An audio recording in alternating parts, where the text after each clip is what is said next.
Good evening, ladies and gentlemen, commissioners and staff, and welcome to the Planning Board special meeting of Tuesday, January 26, 2021 at 6:30 p.m. via webinar session. Chairwoman Luther, you may proceed.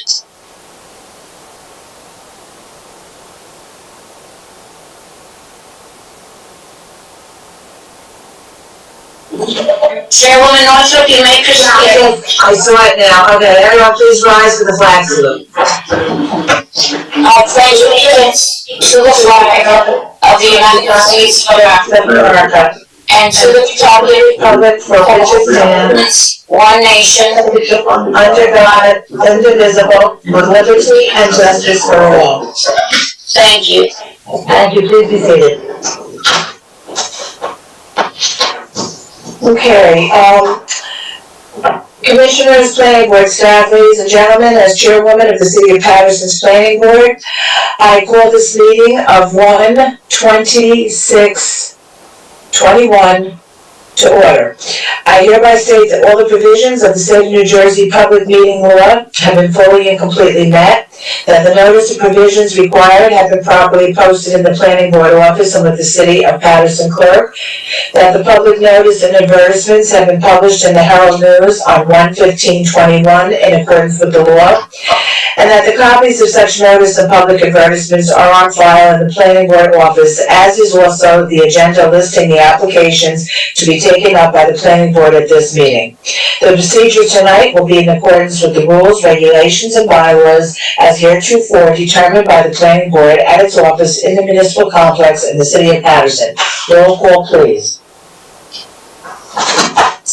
Good evening, Commissioners. Commissioner Ahmed, are you present, sir?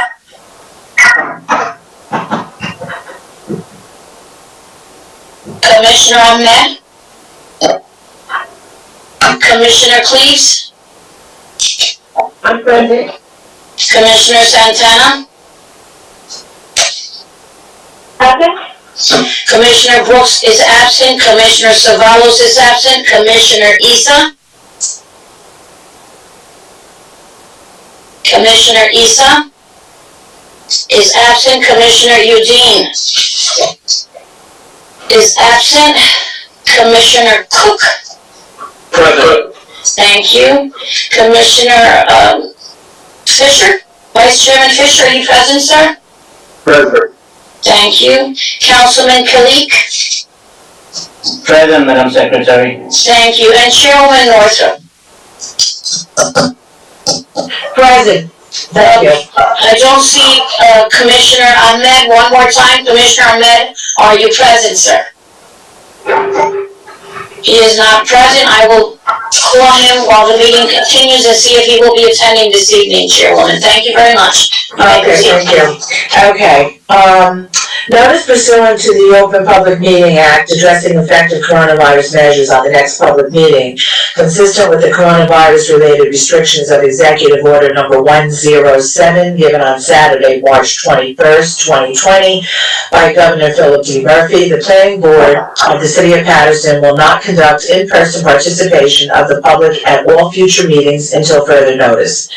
However, public participation will be available by the means of communication equipment pursuant to NJSA 10:4-8, commencing on April 15, 2020. Though there may potentially be a practical need for a limited number of administrative, technical, or other city personnel to be present in or near the council chambers, 3rd floor, City Hall, 155 Market Street, Paterson, New Jersey, in-person participation of the public is prohibited. Nevertheless, for reasons of compliance with the said Executive Order Number 107, public participation will be available by calling 973-321-1579, and the meeting ID number is 711-680-001. And I will repeat those numbers later on during the meeting. Planning Board special meeting of Tuesday, January 26, 2021 at 6:30 p.m. on the date and time that the meeting is scheduled to commence. The public may also participate in the meeting by accessing the web website of the City of Paterson, www.patersonnj.gov, and following the email link for the meeting, www.patersonnj.gov/planning-board. Okay, Mr., we have two applications this evening. The first one is Tetra Investments Llc. Mr. Mariconda, are you representing them? Yes, good evening, Madam Chair, Commissioners. Mariconda, 726 Market Street, Paterson, on behalf of Tetra Investments. Okay, thank you very much. All right, so Tetra Investments LLC, 133-135 Pearl Street, Block 4207, Lot 17 and 18. Lot 18 is an unimproved parcel, and the applicant proposes to remove the existing two-story frame dwelling on Lot 17 and construct a new 5-story residential building with a total of 20 units. The basement includes a gym, community area, a restroom, bike storage, and a refuge and utility room.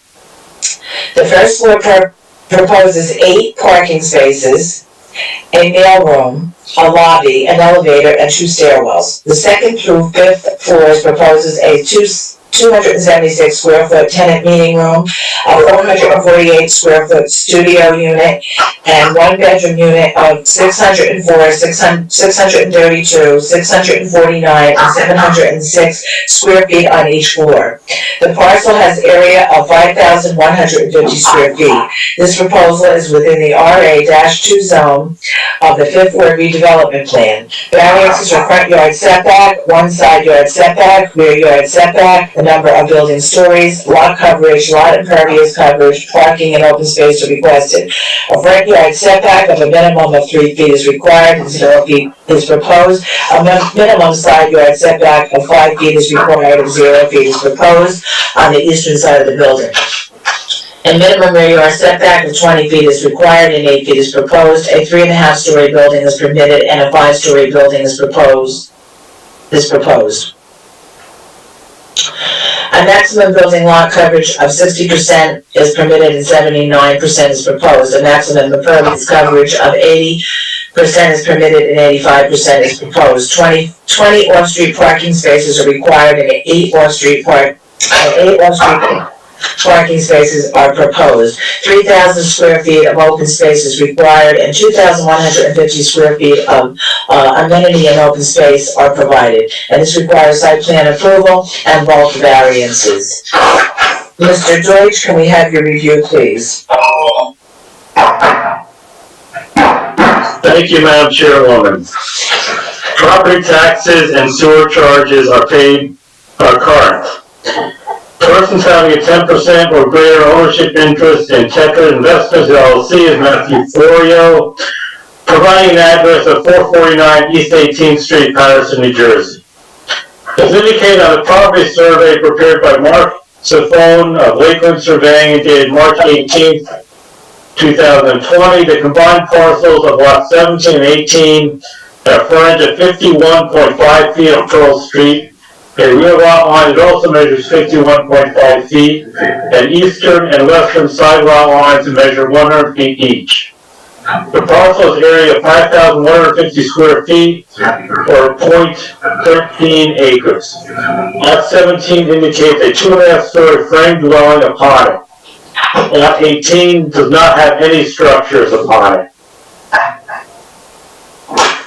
The survey also indicates that there are 2.5-story frame dwellings located 2 feet and 1 inch to the west of the combined parcels and 1 foot and 7 inches to the east of the combined parcels. Pearl Street is a one-way street in a westerly direction. City records indicate that the existing structure is about 100 years old and in average condition. Evans Architect has prepared a 4-page architectural submittal last dated June 9th, 2020. For an S1 is the site plan. Details are shown for the sanitary sewer connection, water connection, concrete vertical curb, and roadway pavement widening, the 200-foot radius map, and the shrub and tree planting details. The existing condition site plan indicates a 2.5-story frame dwelling on Lot 18. In order to proceed with the proposed construction, this dwelling will be demolished. A note on the plan indicates that the entire site perimeter is to be equipped with video security throughout public areas and site lighting along the traveled public way and parking area. Surveillance cameras are to connect to the City of Paterson Police Department system. The proposed site plan indicates the outline of the existing two-story dwelling to be removed, the locations of the existing dwellings to the west and to the east of the parcel, and two areas that will be landscaped and paved. The building is proposed to cover 85% of the lot and has an approximate dimension of 45 feet in width and 92 feet in length. To the west and to the east, two-story dwellings with windows on the side will remain 8 feet 6 inches and 2 feet 8 inches from the proposed building. The applicant proposed a building 5 feet easterly of the common property line and on the shared westerly common property line. Vehicular access into the building is provided by a 12-foot curb cut. Drawing S2 is the soil erosion plan and details. Prior to final approval, a permit from the Hudson Essex Passaic Soil Conservation District is required. Drawing SK1 are the floor plans. The partial basement floor plan indicates a gym and community area of 351 square feet, a restroom, a 95 square foot bike storage room, a sprinkler room, a refuse and recycling room. There is one access point into the building through recessed access doors located on Pearl Street. The recessed doors lead to a lobby vestibule that leads to a stairway, the elevator, the mailroom, and a door leading to the 8-space parking garage, which includes one handicap space. The second access stairway is located at the rear of the building and is accessible from both an interior and exterior access door. The second through fifth floor plans are identical in layout. Each floor has 5 units, 1 studio unit and 4 one-bedroom units on each floor. The studio units contain 448 square feet and the one-bedroom units contain 604, 632, 649, 706 square feet. All 20 of the proposed units contain a mechanical closet, a full bathroom, a laundry, and combined kitchen, dining, and living area. Drawing SK2 are the building elevations. The front elevation view of the building indicates the overhead parking garage door and that the entry door is situated to the right of it. The building indicates a brick veneer facade, single and triple hung windows each floor, and a rooftop molding. The left side elevation view of the building indicates the secondary access door to the stairway, double hung windows on the 4 upper floors, and a masonry finish on all floors. The proposed right side elevation indicates no windows, a first floor masonry finish and horizontal siding on the upper floors. The rear elevation indicates one set of double hung windows on the upper floors, a masonry first floor finish and siding on the upper floors. This is a flat roof building. The building indicates a height of 46 feet and 8 inches. There are windows located on the side of the existing dwelling to the east of this proposal. The applicant's proposal indicates that the west side of the proposed building will not have any windows. There is an approximate 2 feet width between the building existing to the east and the proposed building.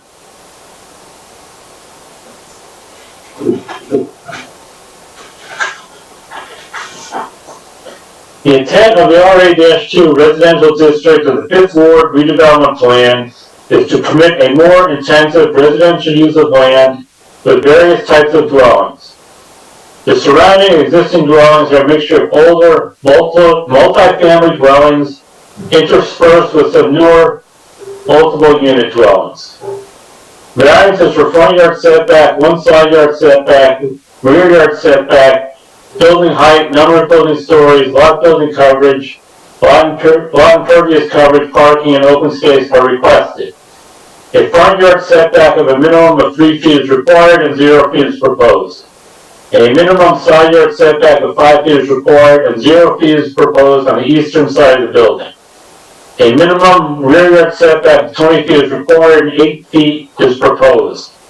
A maximum building height of 45 feet is required, and 45 feet, 8 inches is proposed. A 3.5-story building is permitted, and a 5-story building is proposed. A maximum building lot coverage of 60% is permitted, and 79% is proposed. A maximum impervious coverage of 80% is permitted, and 85% is proposed. 20 off-street parking spaces are required, and 8 off-street parking spaces are proposed. 3,000 square feet of open space is required, 2,150 square feet of amenity and open space are provided.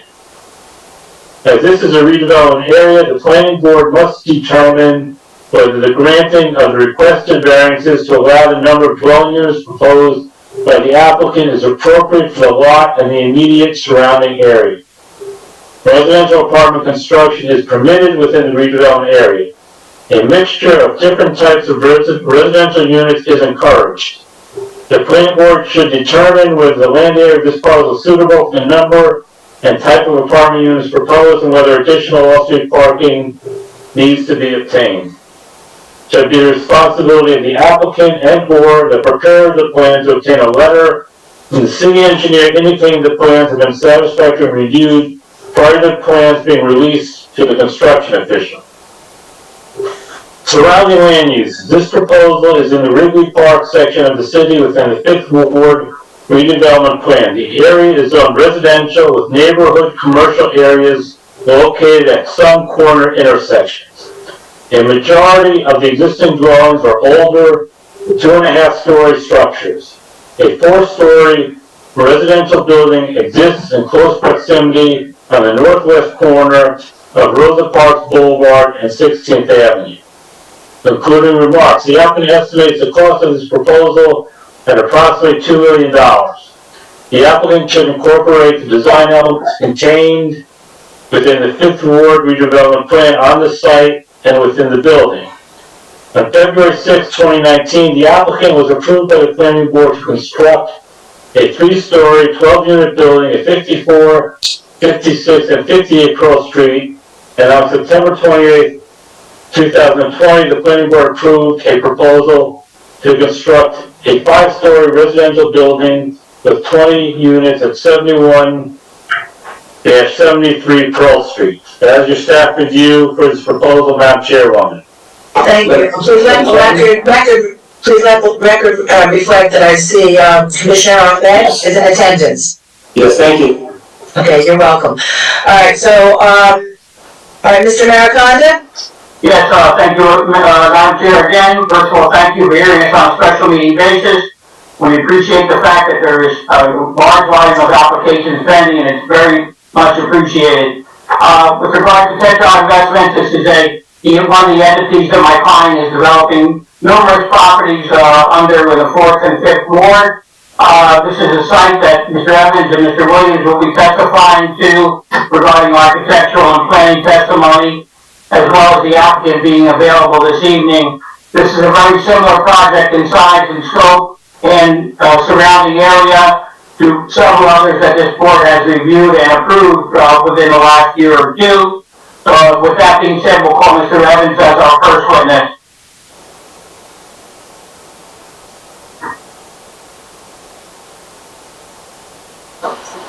Give me 1 second. Please raise your right hand. You swear affirm testimony about to give us the truth, the whole truth, and nothing but the truth? Yes, I do. Say your full name for the record. Matthew Evans, architect, 470 Chamberlain Ave, Paterson, New Jersey. We accept him as an expert witness. Thank you. Thank you. Thank you again. Mr. Evans, you had an opportunity to prepare a site plan in connection with this application. Yes. Could you give us an overview of the site in terms of its current conditions and the proposal to develop this site? Okay, I posted up the preliminary plans that we show. This is similar to other projects were approved in the area and in the redevelopment zone. Mr. George mentioned 71 Pearl Street. We also have 107 Beach Street, which is in the 5th Ward. We have 362 Hamilton. And 198 Harrison. This would be consistent with those previous applications that were approved by the planning board As Mr. Joyce said, it's 5-story, and it has parking below. We have, go to the next sheet. We have the garage area. We show the parking, garage door. We have a lounge area, apartment lobby vestibule. We have a mail package room to the rear of that. And the elevator and the fire stair in the front, stair number 1. Then we have stair number 2, another fire stair to the back of the structure. Then we have each floor plan, 2 to 5 would be consistent, same layout. We have a mix of 1 bedrooms on these. We have unit 201 is a 1 bedroom, it's 706 square feet. We have a laundry mechanical room, large kitchen, dining, living, and a bedroom.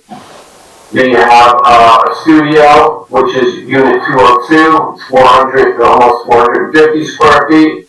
We have a live-sleep area, large closet when you walk in, handicap bath, laundry mechanical, and then we have our kitchen area and dining. The 1 bedroom behind it, unit 203 and 503, that would be a 1 bedroom unit also. With all the other amenities that I mentioned in the previous apartments. It's 632 square feet, so that meets the minimum requirement. Then we have another 1 bedroom, which is almost 650 square feet. And then we have, that would be unit 204. Then unit 205 would be behind that. And that's a 1 bedroom. With all the amenities as mentioned. We have windows on the left side of the building, and then on the rear and the front. The wall on the right is a firewall, and then we have the second means of egress, the fire stairs in the back of that area. Each floor has amenity space, almost a little less than 300 square feet, 276 square feet. That would be for the occupants, the tenants to use and coordinate different functions or meetings in those rooms, meeting the requirements of the amenity and open space. Also, the basement area, we have the stair, the elevator, the sprinkler, refuse and recycling. We have bike storage, we have a powder room, and also we have a full gym, which can be either gym or community area, and that we have the gym equipment in the basement of the building. It's 351 square feet, and then that would be the floor plans for the typical for the upper floors, first floor, and the basement.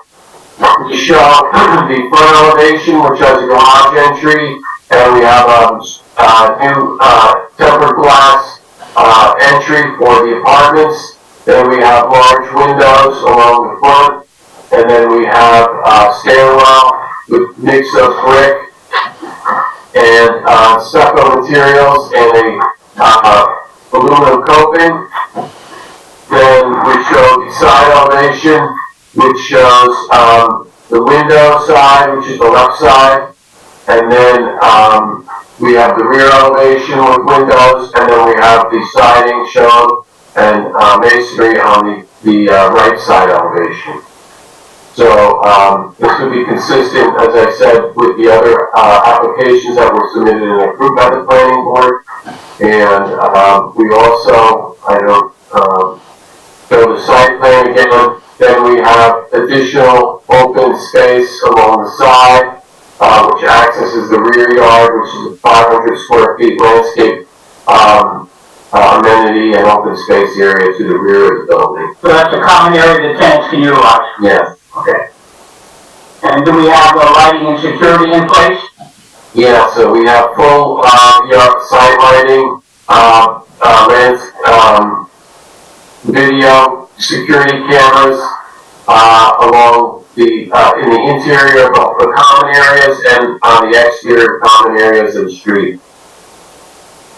Okay, and we're in accordance with all redevelopment requirements for the exterior of the building as you described it? Yeah, so as I mentioned, we showed the different materials and, tried to break up the facade, and give it a little aesthetic appeal, curb appeal. Thank you. That will conclude Mr. Evans' testimony at this time, Madam Chair. Okay, Mr. Maricondo, who else will you be calling tonight? Calling Mr. Williams and the applicant, Andy Reed. Okay, so then at this time, I'm gonna open it up for questions from the public, and I will, open it up for questions, and I'm opening this up just for, no comments, just questions of the architect based on his testimony. These are questions for the architect who just spoke, Mr. Evans. Okay, so you may call in at 973-321-1579, and the ID number is 711-680-001. I will allow comments to be made at the end of the presentation. So for now, it's just for questions of Mr. Evans. I will allow 2 minutes for call-ins, 3 minutes for questions. Thank you. Chairwoman and Commissioners, just to let you know that we are trying to connect our callers. We'll begin as soon as I get the go-ahead from IT to put them on. And they are aware that it is only for the architect. If not, then we will take care of it from here and call the other. Exactly. Hey, thank you very much. Give me a few minutes, thank you. Yeah. Mm-hmm.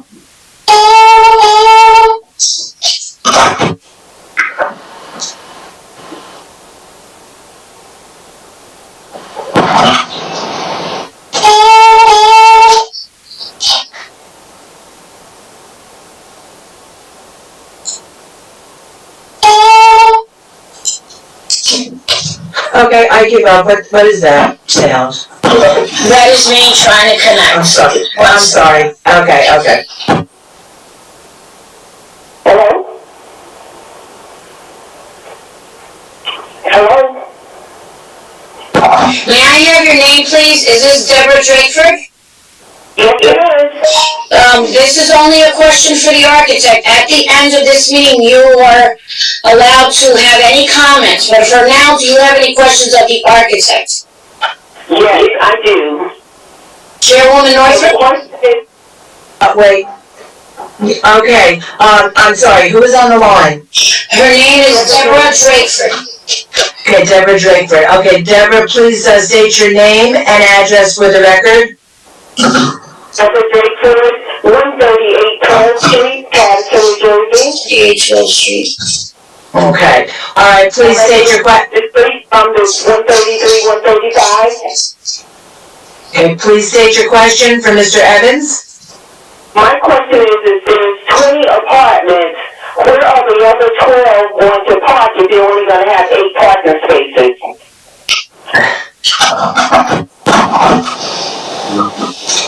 Madam Chair, what we'd like to do is defer that question to Mr. Williams because he'll be right at the place testimony on variances including parking. Yes, okay, so, that question would go to our planner, who we have not heard from yet. So can you please stay on the line, and when he gives his testimony, you may stay on the line and ask the question of him. Okay. Okay, Madam Secretary, is there another caller for Mr. Evans? I'm working on it with IT. 1 moment, please. Okay? Excuse me, hello? Hello? Hello, can you hear me, sir? Is this Tony Murphy? Yes, it is. Mr. Murphy, only questions of the architect, sir. Only questions right now? Of the architect that just had his testimony. Any comments will be at the end of the meeting. Okay, Do you have any questions of the architect, sir? yes. Continue. Okay, Mr. Murphy, state your name and address for the record, please.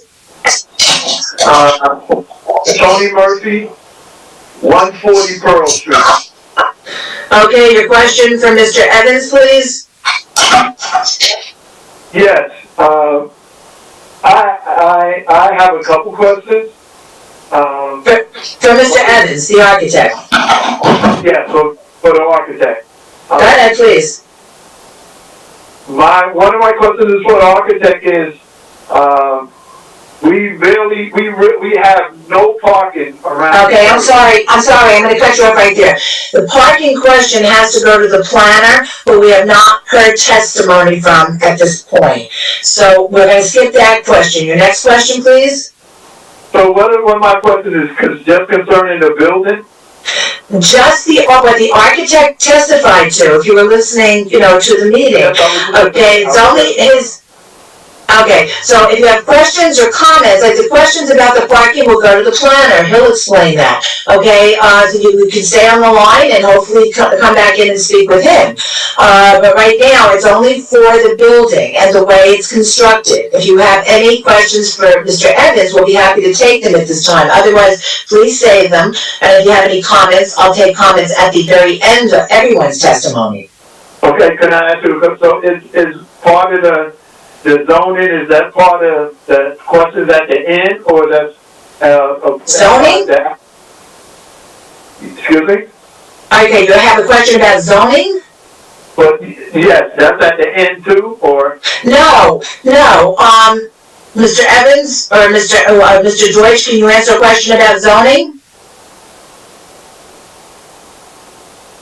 What is the question? What is the question, sir? The question is that zone, those two buildings, those two lots you're gonna do, is that zone for this street, for this area? It is. It's zoned for residential housing. It's not housing, that's an apartment. It's zoned for multifamily units. Right, but the tallest unit on that block is only 2 families. Oh, you go from a 2-family from a 2-story to a 5-story? Is that zone right? Well, Madam Chair, can I There's no 5-story buildings on that block, on either one of these blocks. And I've been here for 30 years. Madam Chair, can I answer that question? I can hear you, Mr. Aquaviva, you sound very far away right now. Okay, yes, but Mr. Aquaviva, please comment to the gentleman, please. Can you hear me? Yeah, I can hear you. Sir, this use that is being proposed is permitted in this zone. They are seeking variances, and one of them is for the number of stories. The planner will be testifying to that. You can question the planner on that. But the short answer to your question is yes. This proposal is a permitted use in this zone. There's no 5-story houses on this block. How's that Again, you're confusing what are known as bulk variances and use variances. There is no use variance required tonight.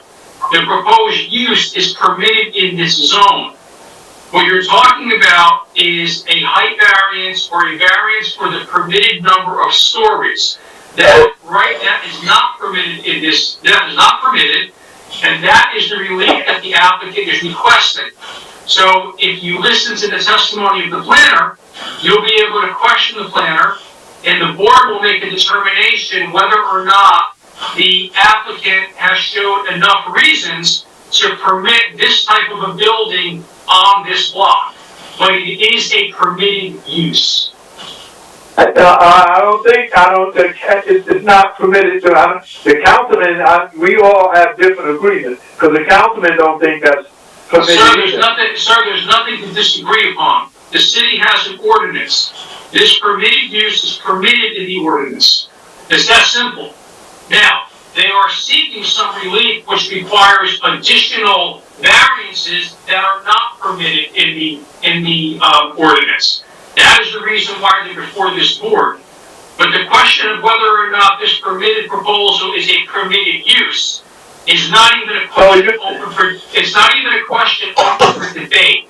The ordinance. So you're saying it's not permitted right now, and you're seeking more information, more clearance to get a 5-story building built here.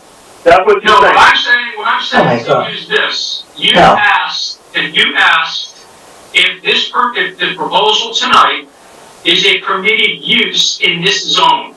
Our planner, Michael Deutsch, testified that it was. I'm the attorney for the board. I'm stating to you that it is. What they're seeking is a height variance and for the number of stories that are permitted in this zone, along with other relief. But that testimony hasn't been heard yet. So as the chairwoman has indicated to you, and I'm indicating to you, that particular part of this application will be testified to by the planner, who I believe is the next person to testify. So you can save your questions for him, and you will. Yes, I'm gonna move on. Whatever you want to ask, but this is not the appropriate time to ask it. Right, I'm gonna move on. I'm gonna move on because that question's been answered 2 or 3 different times now. I'm sorry, sir. No, sir, wait. The question has been answered. It may not be the answer you wanted to hear, but that is the answer. Wait. I'm saying, you told me to attend I'm attending the meeting, and I can't give a record. I'm the one who lived here 30 years. Okay, we'll have time. Listen, I'm running on to the next caller. Going on to the next caller. Madam Chair? I'm going to interrupt everyone at this moment. I am the board secretary. You cannot speak over because the court reporter cannot take everybody's testimony. If you have your television on, please mute your TV. Do you understand, Mr. Drayford? Mr. Murphy? He has his television on. I'm going to take care of this right now. My TV is muted. Okay. My TV is not on. Thank you. Okay. Deborah Drayford, is your television on, ma'am? Thank you. Please do not speak out of turn. The court reporter can only speak to take minutes with one person at a time. I do have another caller coming in. With all due respect, anyone who is calling in, do not speak until I call your name. Do you understand? And I have one question. Okay, Mr. Fisher, Commissioner Fisher, you were saying something? Yes, no, thank you, Madam Chair. I was just saying, just having him hold on to the end. Well, that's what I've been asking him to do, and he's talking over everyone, so at this point, I'm gonna move on, because these questions should be saved for the planner or comments at the end, so exactly what I plan on doing. All right, so please put the next caller through if they have a question for Mr. Evans. If not, they're gonna have to save their question, I'm sorry.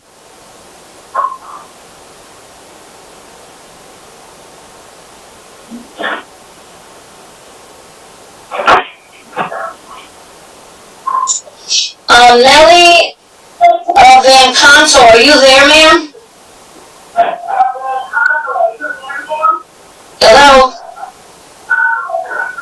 Nellie Van Conto, are you there? I don't have her on, so Chairwoman, you may proceed. All right, so any commissioners, do you have any questions of Mr. Evans?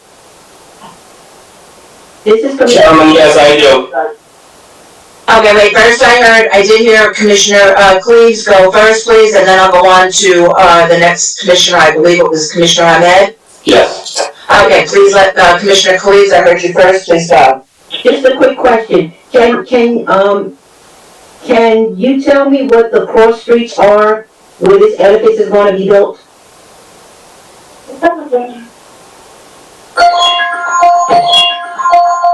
Yeah, Wilson Park, okay. Paterson, Ellison.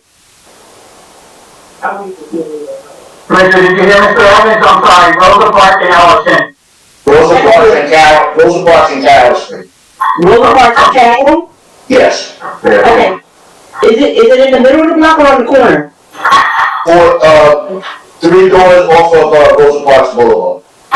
Okay, You're not sworn in, I'm sorry, you can't answer. Thank you. Madam Chair, we intend to call Mr. Reed next event, so we'll clarify that. Yeah, I will. I'm sorry, excuse me, I do have another caller. Well, right now, ask that caller to hold, because I'm now with the commissioners, so I'm gonna do the commissioners next. Commissioner Commissioner Ahmed? Yes, this question is for Mr. Planes. Just wondering, is there another 5-story building around the area right now that The plan is not specified as yet, but Mr. Evans would be able to. Yeah, yes, I'm sorry, that's you can answer me that. Well, we'd like to do it, he has, if he can answer that within a, well, we can defer to Mr. Williams on that, I think. But what we'd like to do is, I'd like to call Mr. Reed, if you would permit, because we're gonna offer an amendment to the application that reduces 1 full story. Okay. Alright? Alright, so we're gonna save that question, Commissioner Ahmed, we'll talk to who, Mr. Reed? Mr. Reed. Is that okay? Yeah, that's fine. Yes. Okay. Any other commissioners at this time have any questions? Yes, Is that Commissioner Fisher? yes. Yes, go ahead. So Mr. Evans, the common use area in the back, what door on the plan can you show me that they're going to be able to use to get there? Okay, let me, hold on. So we have a rear, access corner, the rear stair, and there's a door from the rear stair, also the walkway on the left side of the building, and then we have the rear, yard area in the back. So you could go from the rear stair or take the front stair or elevator down to the first floor and then go through the back door, to the yard in the back. Okay.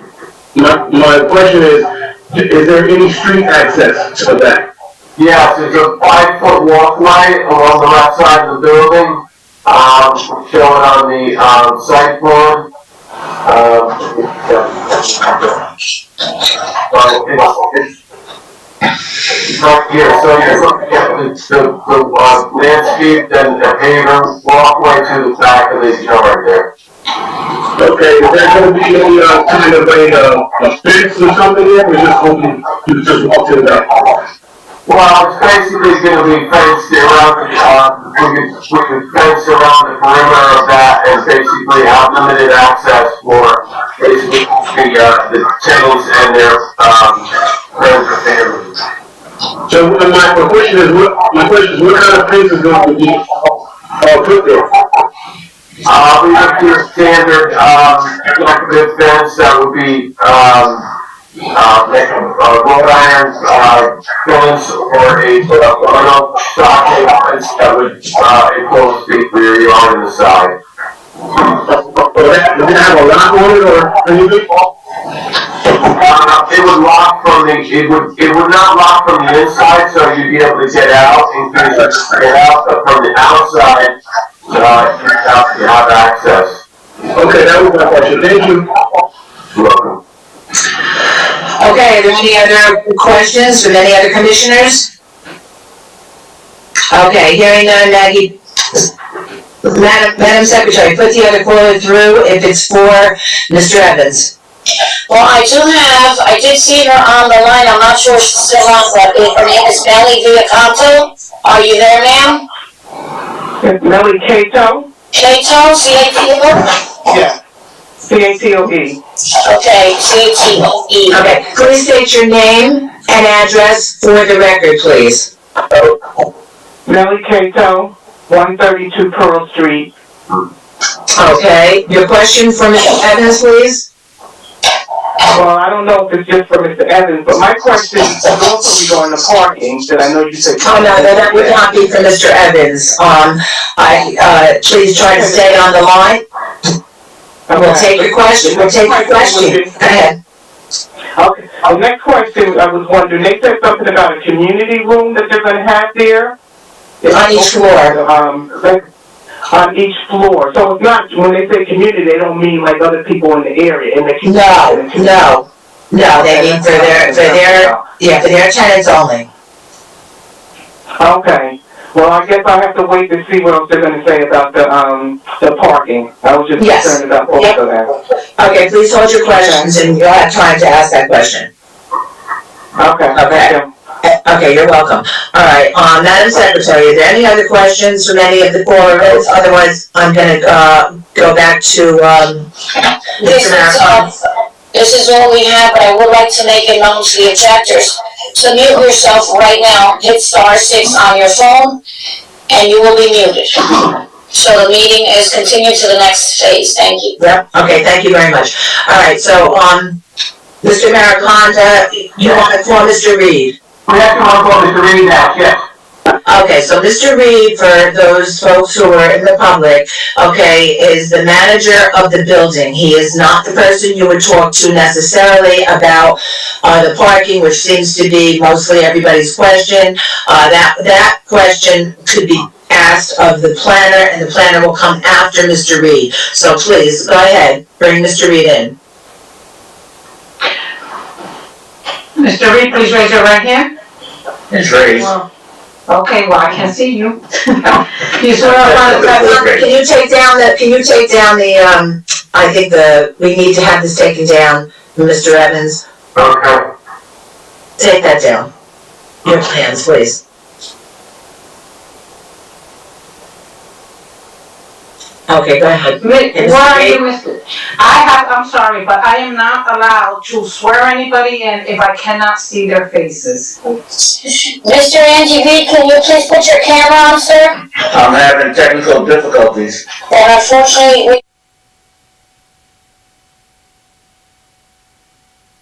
Madam Court reporter is correct, that she can't see his face, that she cannot, legally take his oath. So, Mr. Reed, if you can do whatever you can to get on the. Hold on 1 second, let me see. Hold on 1 second, let me see. you can always log off and log back on, that may help as well. Madam Chair, Yes? can we, possibly go to the next, witness while Mr. Reed is working on his camera? I'm gonna give him 2 minutes to try to work on his camera, and then that's all, and then we'll move on, yes. That's all right, give me 1 second.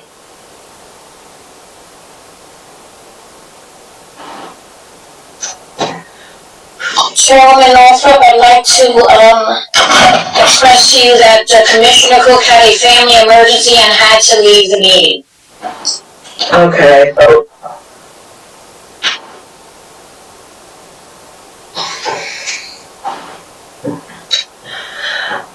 Okay, then, I'm gonna go.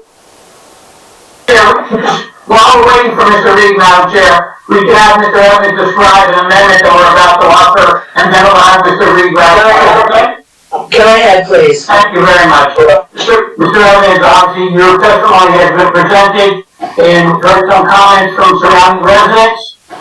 In order to accommodate and, take those comments into consideration, there's been discussion among our staff and team on this project regarding an amendment, is that right? Yes. Could you explain what we'd like to do to amend the application?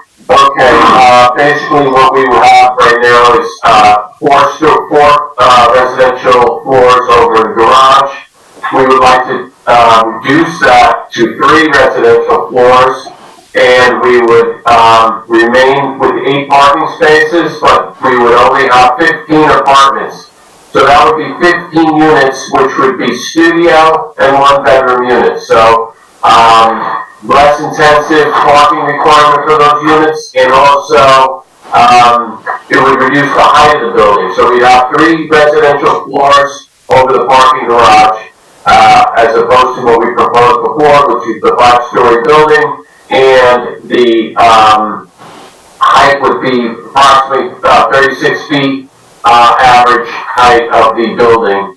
So we would reduce the height to 36, we would have, the 3 residential floors, 15 units, and all the other conditions would remain. The amenity area, the garage, the parking, the gym, the rear green space would all remain. So the only difference would be taking off the top floor to reduce it to 3 residential, 15 units, 1-bedroom and studio, as opposed to what we had before. Okay, and that would be something that Mr. Reed can ratify once he can get on visually, but that would be where we are with regard to our design plan. We think it's a substantial downward modification, and of course, Mr. Williams' testimony will also take that into the town. If Mr. Reed is not yet available, we can move on to Mr. Williams if you wish at this time. I just have a question of Mr. Deutsch. Mr. Deutsch, what does this do to the parking, and what they need and what is left over after they do the parking on the first floor? Madam Chair, before Mr. Deutsch Yes. answers that, can I just ask a question? Yes, please, go right ahead, Mr. Appleby. Mr. Evans, you said there would be 15 units now. Can you just do the breakdown again? How many one bedroom, how many studios? Okay, we have 4 1-bedrooms and 1 studio per floor. So we have 12 1-bedrooms and 3 studios. That requirement is a 1 space per unit. So we go from a 20 space requirement to a 15 space. So we reduce it by 25%, and also we would keep all the parking that we have now. Okay, thank you. Mr. Deutsch, I was actually just going to follow up with the chairwoman's question. What does this do now to not only the parking variances, but the other bulk variances based upon this downward modification?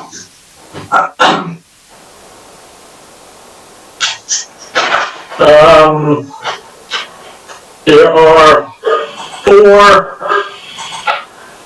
variances are affected. The building height no longer is the subject of a variance. Although the number of building stories is being reduced from 5 to 4, there is still a 3.5 story maximum, so there is a number of story variance still in play. The parking variance need is being reduced from 12 to 7. And the open space is being reduced from 3,000 square feet needed to 2,250, which still requires a variance as 2,150 square feet is provided. But there's still an open space variance, a parking variance, and a number of story variance. Thank you. Before you continue, Mr. Deutsch, can you tell me how many, rooms there are, how many, since he's removing that level, the total number of bedrooms and units? Can you do that for me? I have that, Madam Secretary. You do? Yeah, Madam Secretary, I have that. Mr. Evans just testified to that. Yes. There'll be 4 1-bedroom and 1 studio on each floor. So there would be a total of 12 1-bedroom units and 3 studios. I'm sorry, 3 studios for a total of 15 units. Thank you very much. Thank you.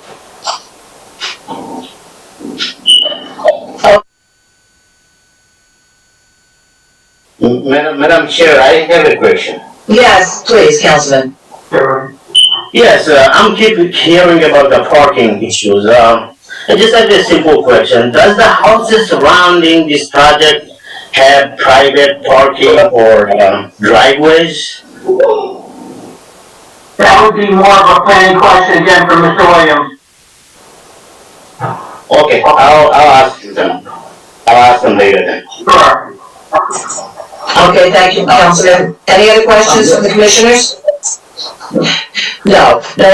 Okay, so Mr. Reed is in attendance there we go, we can swear him in. Okay, so, Mr. Mariconda? We glad to go from previous to point, no problem.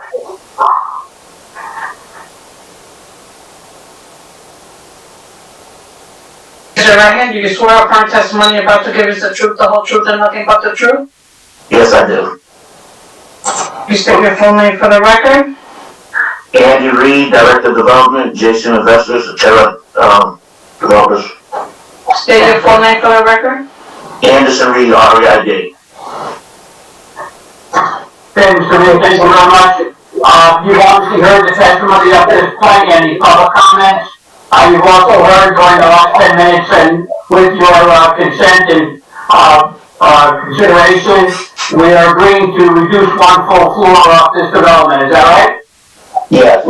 And you understand that would involve reducing the total number of units from 20 to 15, substantially reducing our parking requirement and reducing some of our other variances as Mr. Deutsch referred to. You're in agreement with all those amendments? Yes. Okay. For the record, you indicated earlier we're talking about cross streets. We're on Pearl, we're close to Roseland Park. Carroll also runs parallel, but it's substantially down at the other end of the block, is that correct? What was the last part about down the block? Carroll is much farther down, we're much closer to Roseland Park. Carroll is, way down, we're more or less, towards the eastern part of, Pearl Street. West of, Rosa Parks Boulevard. Which of course has public transportation, correct? Yes. Okay, and we're parallel to Ellison Street also. Actually run with, parallel between 16th Ave and Ellison Street. Correct. And these are all major thoroughfares in the city. Yes. With respect to, this type of development, as we talked earlier, we have several other approvals which are very similar to and in fact mirror this particular project as referred to in Mr. Deutsch's report and Mr. Evans' testimony. Could you tell us from your experience, your management experience in terms of the parking need, and you can also touch on your security and lighting? Yes, obviously, we have, numerous developments similar to this, throughout, Fort Fifth and, first floors of Paterson. Just saying that, if I just touch on a little bit of our parking issues there, I'm not gonna do no parking, testimony as our planner will do that. Yeah. But, right behind, I noticed the addresses of, many of these objectors, and obviously we're right across the street, which is behind, building that we have on the other side of them, which is, a 4-story building. And, that building and that parking area, that building there, we have about maybe 20 available parking spaces in that building that's not being utilized. So we have no problem if we did have some runoff parking needs, in which we don't usually have any runoff parking needs in our building, because we do have a lot of tenants that, don't own vehicles, that do a lot of public transportation or ride shares or Ubers and Lyfts. So, and, we don't charge for our parking, so it wouldn't be no problem if we could accommodate them in some of our other areas in particular, which is like basically a half a block walk from this building here, if you go towards 16th Ave. Okay, very good. I'm sorry, go ahead. And as far as, like the security, obviously we have a rover patrol that patrols all our building. We have a clean and maintenance crew that goes out every morning and throughout the whole day, just cleaning around all of our properties. The building be well lit. We have security cameras that's, attached, into the police department, camera system. Entrances to the buildings are very secured. Our parking areas are secured. Our walkway areas are secure. Like the commissioner was asking our architect earlier, with our secondaries and egress areas, the tenants can open the gate to go out, but you cannot just open it from the outside to go in. So we keep our properties well secured, well lit, and we have security patrols 24 hours a day, 7 days a week, rolling through all of our properties, and they check all of our buildings constantly throughout the whole day. Thank you. Just to go back again to touch upon your extensive experience with the parking needs for multifamily buildings in this area, taking into account that these are proposals for 1-bedrooms and studios, what's your experience about the need for this type of building? I know you referred to that one building already. Yes, like I said, first of all, our tenants, if they had a parking demand that we could meet, they would not move to our building. We accommodate pretty much all our tenants when it comes to parking.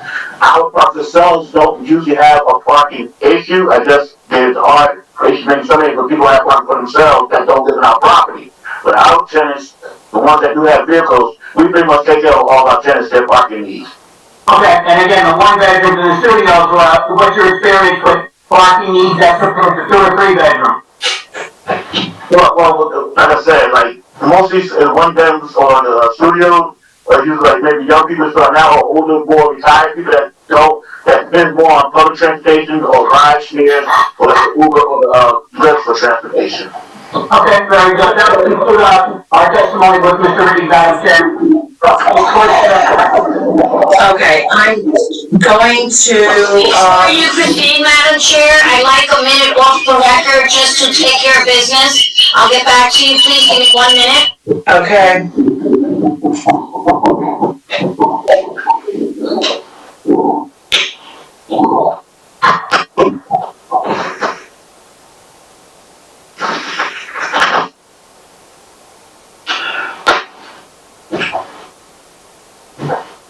Okay, Mr. Aquaviva, and Mr. Mariconda, I have 6 commissioners that will be voting on this application, but for the next application, Mr. Mariconda, we will have 5 commissioners in attendance.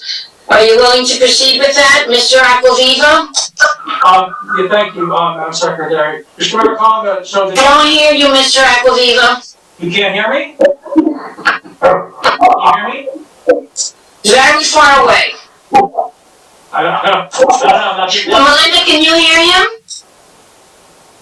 Sounds far away, but I can hear you. Great, as long as she does, I'm okay. I don't know, I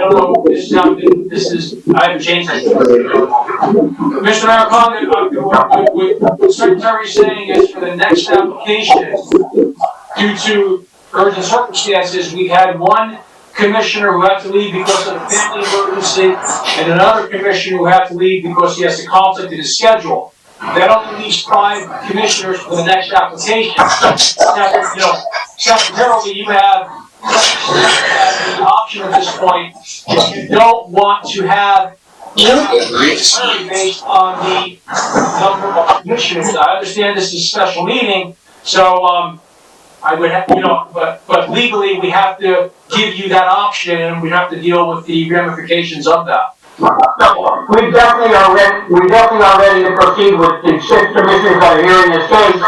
I don't anticipate any problem with proceeding with 5 for the next application. However, just give us the courtesy, if you would, once we finish this case, give me a minute off the record to confirm that, but I see no reason why we would wish to adjourn. Okay, that's fine. I think we have a good application. I think we can go to the next meeting with the 5 commissioners. That was my intention. I just wanted to confirm it. So, Chairwoman Northrup, can we proceed with this application? Thank you. Yeah, I definitely want to proceed with this application, and right now, before I open this up to the public, for questions from Mr. Reed, please close your planner, because your planner is your last witness, correct? Yes. Okay, good. Please, who's ever got your microphones on, I think it might be Mr. Williams, everybody just mute your mics so we don't hear any background noise, and please call your next witness then. Let's hear him. Sure. This time, Mr. George Williams, our planner. Here? Do you swear affirming testimony about to give us the truth, the whole truth, and nothing but the truth? I most certainly do. State your full name for the record. Good evening, Commissioners, and Happy New Year. My name is George Williams, representing the Nishwain Group on behalf of the applicant. Yeah, thank you. We accept him as an expert witness. Me? Mr. Williams or me? Mr. Williams, can he repeat what he said? Mr. Williams? Certainly. Good evening and Happy New Year. My name is George Williams, representing the Nishwain Group on behalf of the applicant. And we accept Mr. Williams as an expert witness. Please proceed. Thank you. Mr. Williams, again, thank you for appearing this evening. We would like to, of course, have you address the amendments that we have proposed on behalf of the applicant in terms of reduction of number of units. You can incorporate that if you wish into your general narrative testimony. That would be fine. You did, just for the record here, all the testimony and all the public comment to this point? I did. Okay, thank you very much. So we're ready for you to proceed in that regard then. Thank you, Mr. Mariconda. Thank you, Commissioners. Let me just begin by saying I did hear the testimony of the board planner and agree with his, not that it matters either way, but to agree with Mr. Deutsch's assessment of the application. and appreciate his recitation of the facts. Just for the record, this is again an application for 133-135 Pearl Street, referenced in the municipal tax records as block number 4207, lot numbers 17 and 18, as Madam Chairwoman indicated during the introductory comments. This is located in the RA2 residential district of the city's 5th Ward redevelopment area. And as the board knows, redevelopment planning is designed to stimulate development and investment in areas that are struggling. The particular purpose of this district is to permit a more intense residential use with various types of dwellings. Density is maintained at a medium range and generally compatible with the area. Matt Evans has reviewed the site plan and building specifications already. Mr. Deutsch has reviewed the variances. As you know, the applicant has already agreed to reduce the scale and mass of this application by removing the upper floor, which leaves us with 3 residential floors over ground level parking. That's significant when you hear us talking about height, which is less of an issue now, but again, what this applicant strives to do is provide as much parking on site as possible, and therefore they use the model where the parking is done at grade and then the residential development is above the parking. So remaining variances, as Mr. Deutsch indicated, include the minimum front yard, minimum rear yard, minimum side yard, and maximum lot coverage. What has changed again is the stories. We now still require the variance relief for the stories, but for the height, we now are comporting. So 45 is permitted, and if I heard Matt Evans correctly, with the reduction of a story, we come in at 36 feet. If I'm mistaken, Matt will correct me on that. In terms of the parking spaces, because we've reduced the number of stories and therefore the number of dwelling units, our parking requirement has also been reduced. We're still proposing 8 parking spaces on site, but the requirement is now, and this is where I'll ask Mr. Deutsch just to confirm, but I thought I heard him say 12 are now required, and again, we're providing 8. And if Mr. Deutsch has a correction, I'll stand by Mr. Deutsch's calculation. Last but not least, the open space remains as a relief, our variance request. The applicant has a lot of experience developing in this area and has found, at this point at least, that satisfying the need for passive recreation in the interior is a better zoning alternative than the strict application of your code providing exterior open space for a number of reasons that Mr. Reed has discussed previously. Mr. Reed, if I could, just a moment, I do believe what Mr. Deutsch's intention was to describe the number of spaces that we were short when he indicated 12 spaces short compared to the 20 needed and the 8 provided. And then when we reduced it to 15 units, that differential changed, whereby 15 are required and 8 are provided, so that's where the 7 came in. So the deviation is 7, so thank you, I appreciate that clarification. Okay.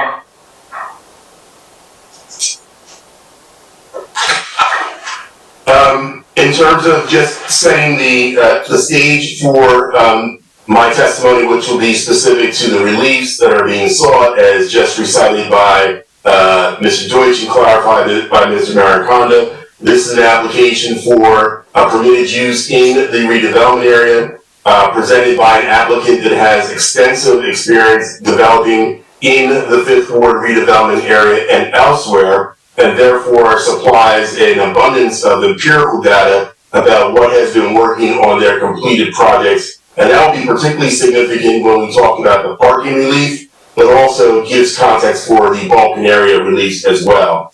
Ultimately, the intent of this application and all the work that the applicant does in the 5th Ward redevelopment is to meet the goals and objectives of the redevelopment plan, and that is to remove indicators of blight, vacancy, and abandonment, and to beget more development and investment in the redevelopment area. So let me just go to the redevelopment plan for a moment. And this board is familiar with the goals and objectives as you hear numerous applications in the redevelopment areas, but for new members and members of the public, I'll just go through very briefly those sections of the redevelopment plan that will be advanced if you were to approve our application. The redevelopment plan for the 5th Ward has several goals and objectives, which include, but are not limited to, the following. First and foremost is revitalize the 5th Ward of the city. That is, in point of fact, exactly the intent of this application, by removing a vacant parcel and developing it with quality housing. Reduce the blighting impacts of abandoned and vacant properties, as indicated on page 27 of the plan. I know this gets redundant, but again, that is the intent and purpose of this application. Provide quality new housing options for area residents. Matt Evans gave you some context and flavor for the attention to design that he put into, his design team put into the application. And then Mr. Reed talked to you about the applicant's commitment to providing quality housing throughout Paterson. So that's the overall context for my testimony. What I'd like to do is just share an exhibit which may answer some of the questions that were asked by both the commissioners and the public. If you give me 1 second to get that on the screen.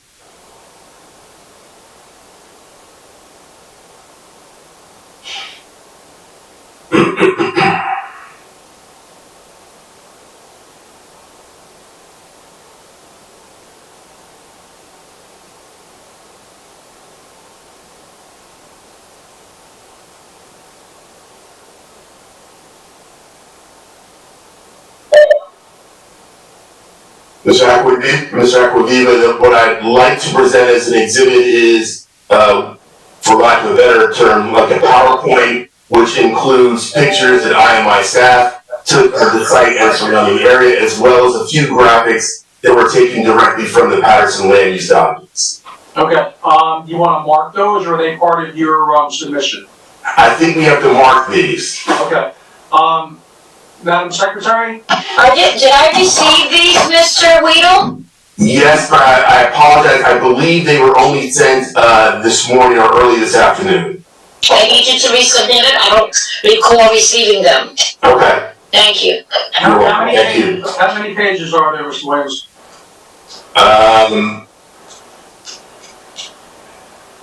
7.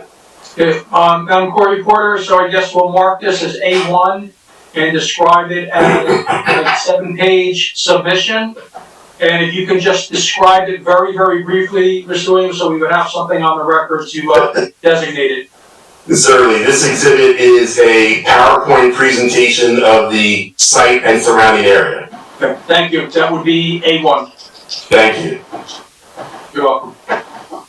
Commissioners, you've seen this format before. I often call it a storybook. The idea is just to give context. I know that you know this area as well as, if not better than I do, but just to give context for the testimony pertaining to the release, I'd like to just go through this relatively quickly with you. The first slide, or slide number 2, is an aerial photograph depicting our site, or the applicant's site, with the bold yellow borders. Questions were asked earlier about whether this was a corner lot or an internal lot. I think it was Mr. Reed that testified it's almost neither. It's certainly not a corner lot, but it's not mid-block either. It's about 2 or 3 lots in from the corner of Rosa Parks and Pearl. And you'll see it's the combination of the 2 lots. So when you heard Madam Chairlady describing our site in the beginning of this hearing, she described the 2 lots. The bold yellow borders indicate the 2 lots which are combined to make up the proposed development parcel. As Mr. Mariconda mentioned, and as Mr. Reed affirmed, this site is within easy walking distance to public transportation. In fact, this area is well served by the bus routes, as indicated in the caption for this page, bus route 74, 151, 161, and 712 are all within walking distance from this site. Unfortunately, the caption also covers some of the icons, but if you look at my cursor pointing to the right of the caption, you can see an icon for one of the closer bus lines for this area. Going to the next slide, slide number 3, just depicting our site with the properties in question labeled as being within the RA2 district. Only significant to reaffirm what you've heard from Mr. Deutsch and myself about the zoning categorization for this area. Again, noting that multifamily residences are permitted in the RA2 district of the redevelopment area. What's interesting and worth pointing out, immediately to the right of our property is the B2 district of the 5th Ward redevelopment area, which is a more intense neighborhood commercial district. So now moving to some of the pictures that we're taking to capture the site and the surrounding area.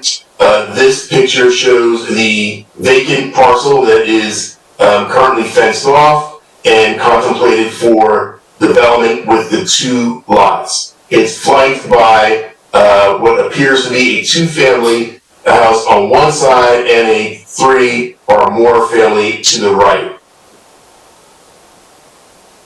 Another image of the 2.5 story property to the right of ours, the building 135 Pearl Street, and Commissioner asked earlier about whether the buildings in this immediate vicinity provide parking, on-site parking, and the answer is it's a mix. Clearly, for the pictures that are shown here, I shouldn't say clearly, for the images that are captured on this slide, slide number 5, neither of those properties provide parking. I would just go on to add, there are several examples of properties, including the corner lot and these 2, where parking is not provided on site.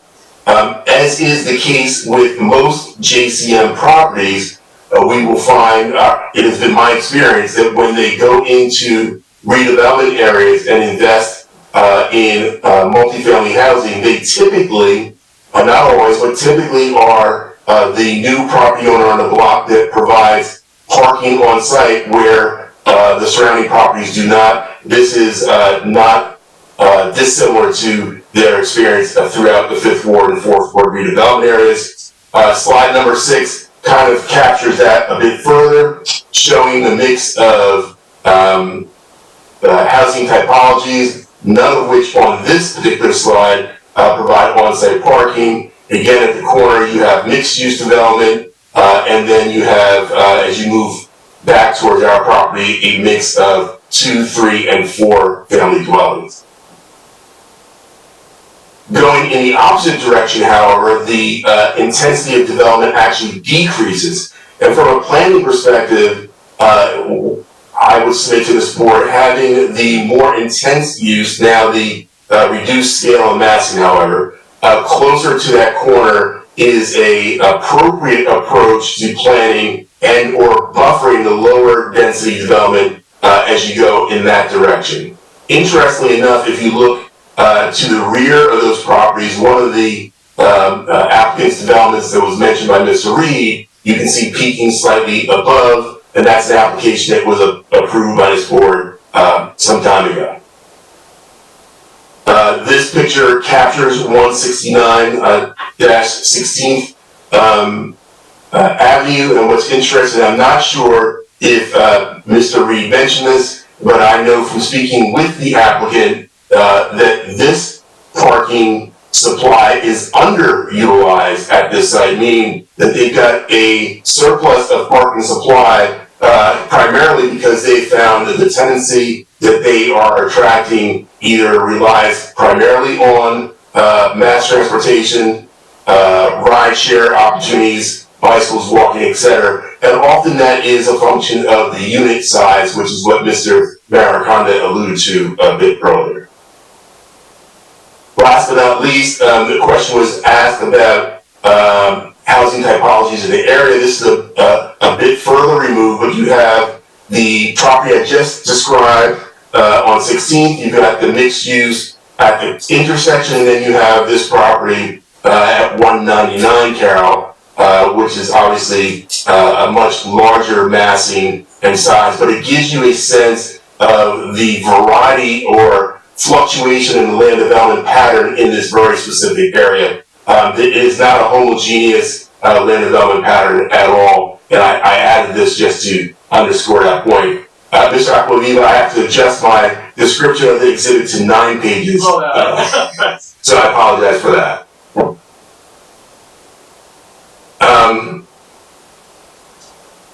This is a public housing development, but it's worth noting that the parking supply here does not meet the 1-to-1 parking ratio to units, and I just wanted to share that as well.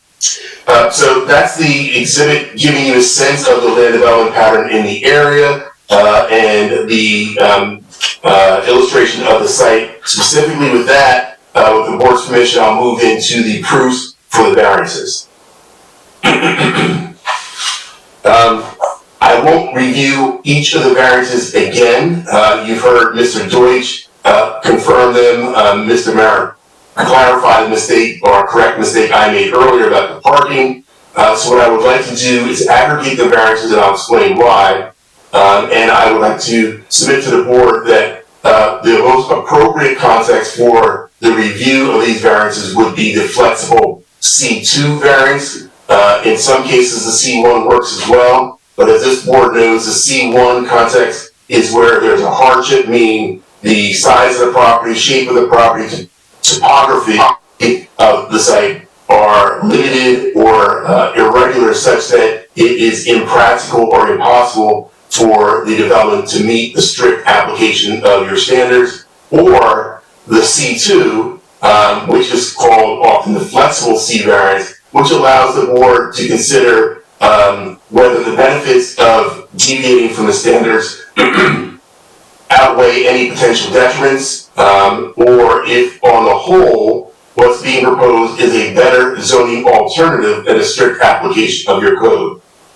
Again, in my opinion, while there are some C1 aspects of this application, the C2 context is the most appropriate because in my professional planning opinion, the benefits far outweigh the detriments, and in fact, if you were to grant the release, in my opinion, you have a better zoning alternative than a strict application of the code.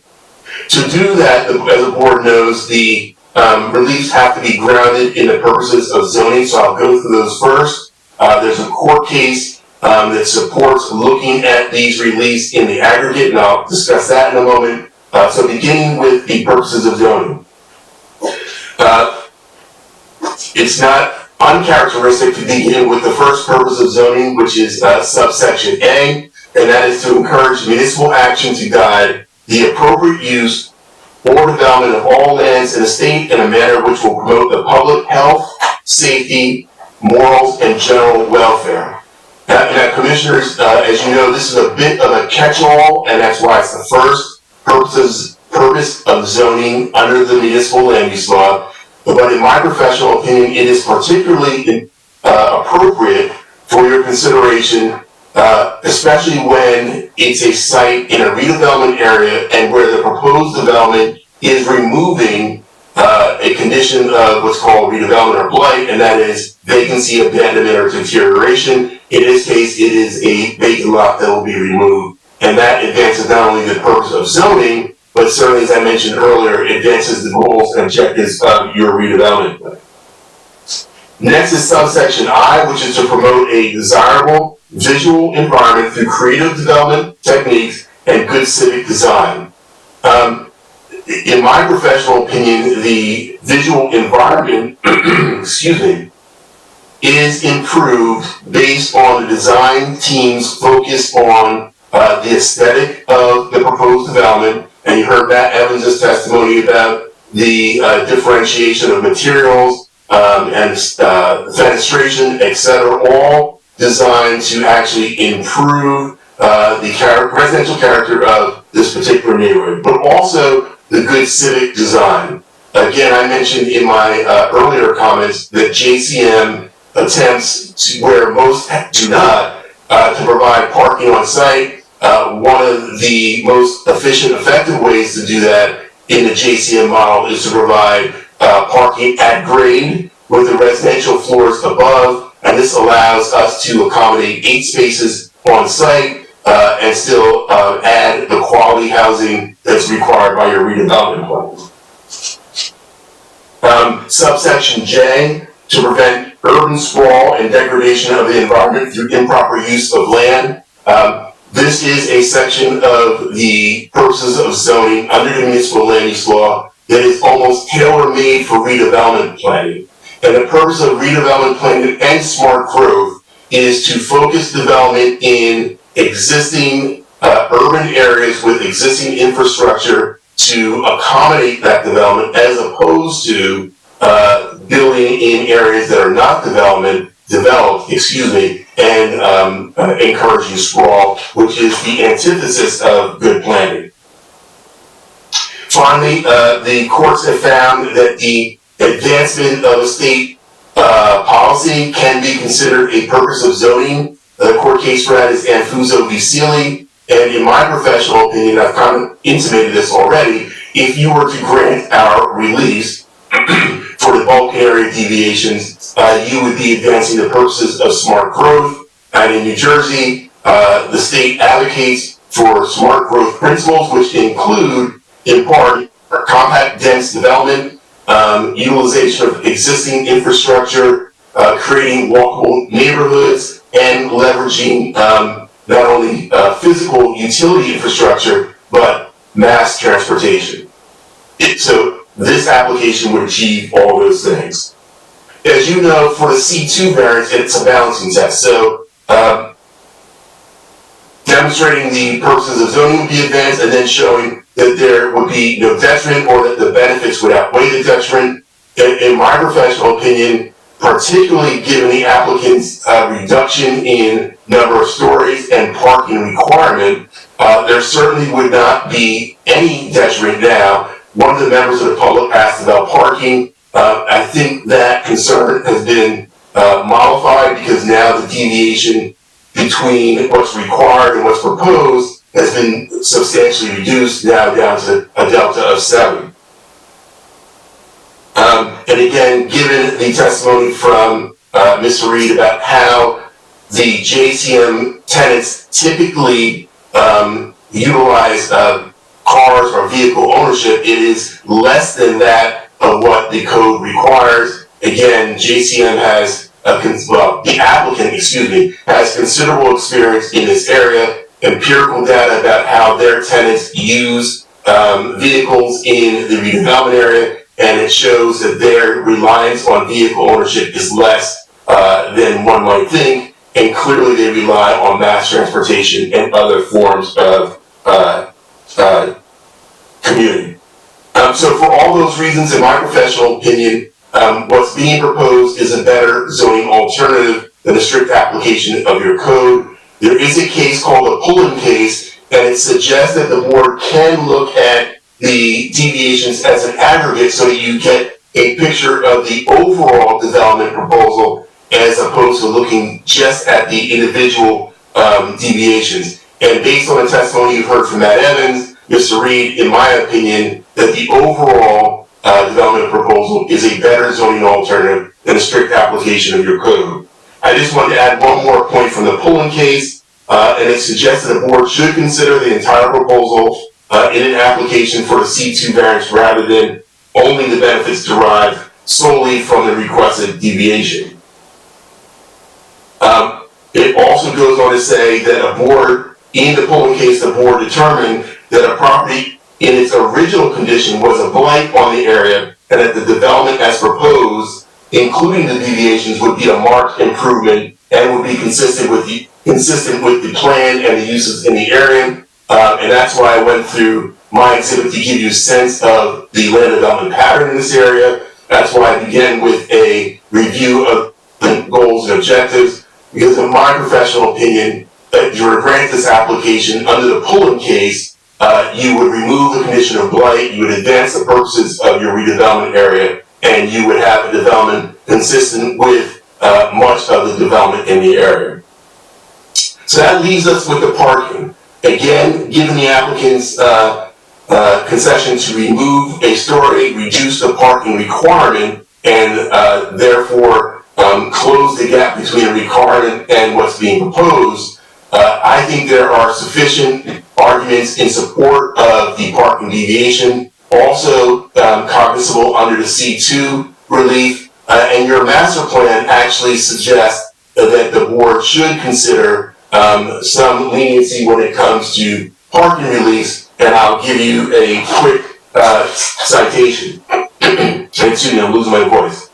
Section 500, the master plan, goal number 19, page 6-45, suggests the following, and I quote, Section 500-7.3 of the Land Development Ordinance should be amended. The parking requirements are intended to ensure that adequate provisions of vehicular storage are provided for any development, and that the streets or neighboring properties are not burdened with the storage of vehicles for one property or use. While insufficient off-street parking can be problematic, excessive off-street parking has its own negative consequences as well. Providing off-street parking can be expensive and even cost prohibitive for a developer, and also uses space that could potentially be put to another productive use. Parking spaces that are needed for specific times, and that goes into shared parking for mixed uses. So I think this section of the master plan indicates that the planners for the city of Paterson contemplated just this type of scenario where the requirement for the parking spaces exceeds the actual demand, and that the right sizing of the parking supply adds to a better overall development on this. And more importantly, while the board does not have to be concerned about the developer's costs or fiscal burdens, the redevelopment plan or redevelopment law is intended to incentivize development to reduce indices of blight, vacancy, and abandonment. So it would be the antithesis of the redevelopment plan to add extra costs vis-a-vis parking where the demand for that parking does not truly exist. So for all those reasons, it's my professional opinion that the board could comfortably grant the bulk and area deviations under the Pullen case and the parking variances for all the reasons explained, in addition to the Valenti court case, Valenti v. Obsequian, which suggests that when the board finds that the real demand for parking is less than that of the code, then they can comfortably grant a variance. In this case, you've heard testimony from Mr. Reed that substantiates that. So I'll conclude by saying I think both the bulk and area deviations and the parking variance can be granted in this case. So to conclude his testimony, Madam Chair. All right, for the sake of time, I'm going to, I think, open questions to the commissioners first, because maybe some of the questions that the public may have may be answered by any questions, okay, that the commissioners may ask. So commissioners, if you have any questions of Mr. Reed or Mr. Williams based on their testimony, please let me know now. This is Commissioner Santana? Yes, Commissioner Santana, go right ahead. Okay, this is for Mr. Reed. Most of the houses are multiple family and also one family house project for the area. Would you consider just the story? Are you hearing her? She keep. No, Commissioner Santana, you're breaking up. I don't know what, can you? Commissioner Santana? Yes. Can you repeat that, please, very slowly? Chairwoman Norton, okay, thank you. Proceed. I'm sorry, you guys are cutting out, that's why. Can you guys? She's cutting out, I can't. Unfortunately, if you understand, commissioners, hold on one moment, please. Yes. Commissioner Santana, it is your internet service, so if you need to hang up and log back in or continue speaking. Can you hear me? All right, can you guys hear me now? Just continue talking. All right, so my question is for Mr. Reed, whether he will take in consideration reducing the number of units and the story, because this is, I'm concerning about whether this, this project is actually suitable for that area. Well, you want to speak? Yes. We already did a reduction from the 20 to the 15.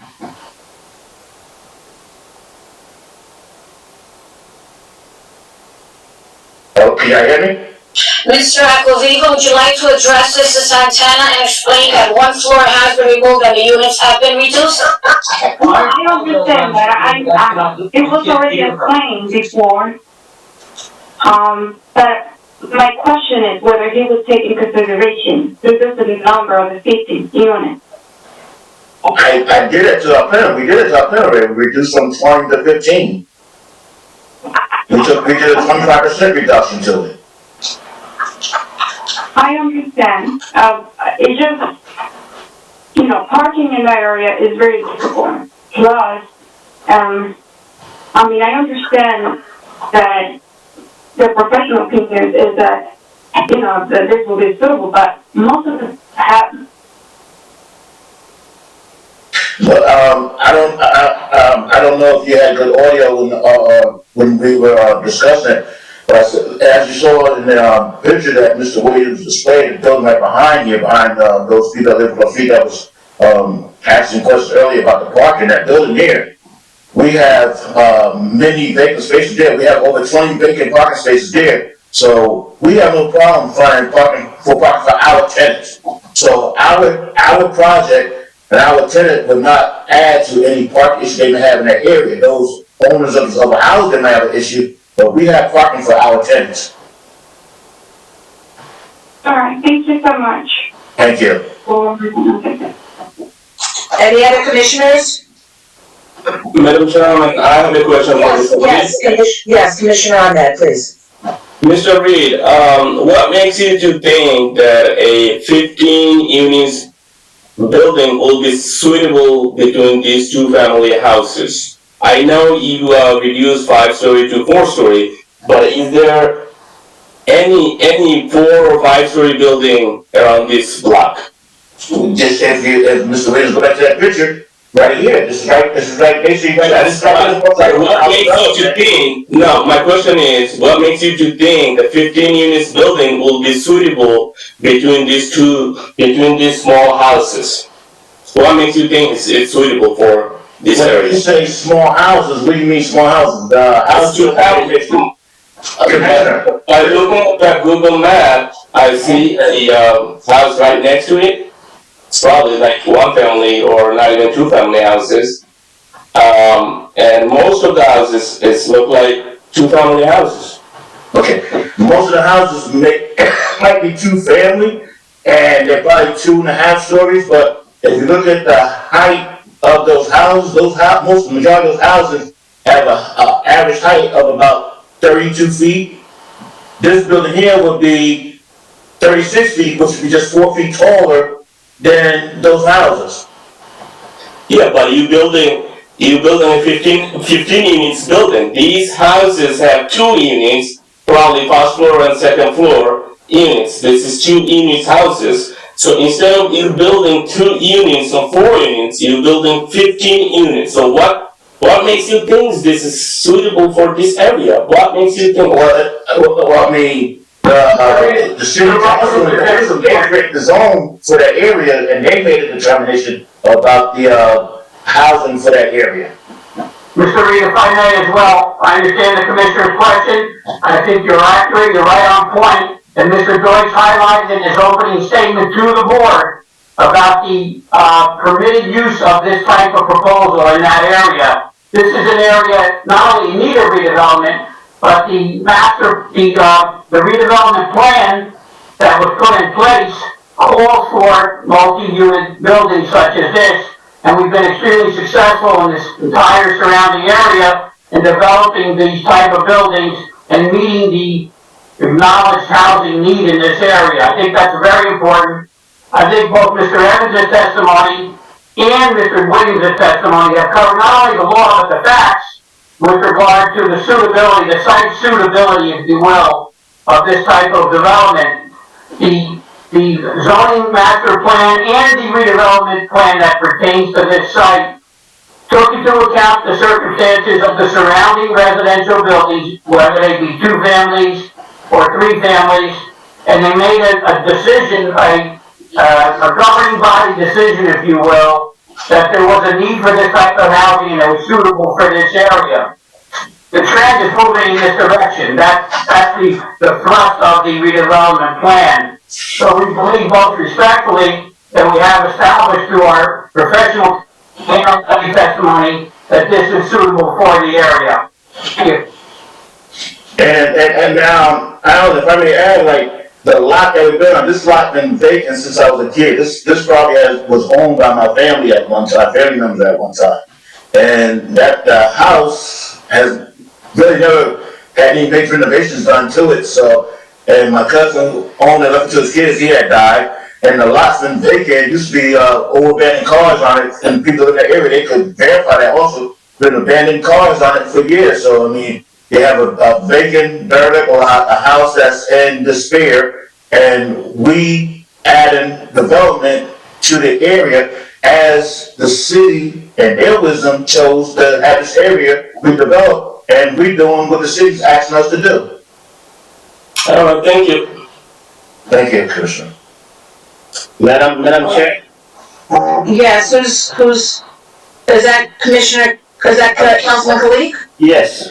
Yes, please, go right ahead, please. I have a question for the planner. Is this zoned correctly, this project?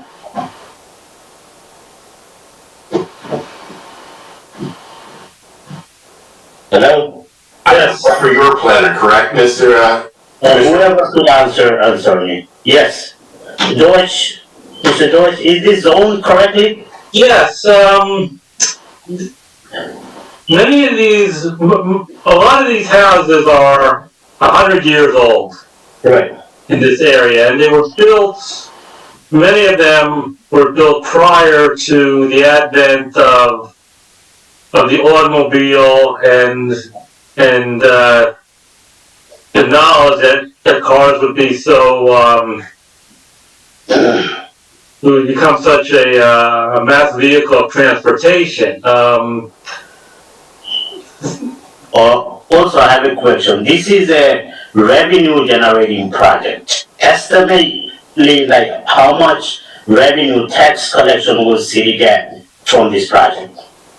That's a permanent revenue or generating project.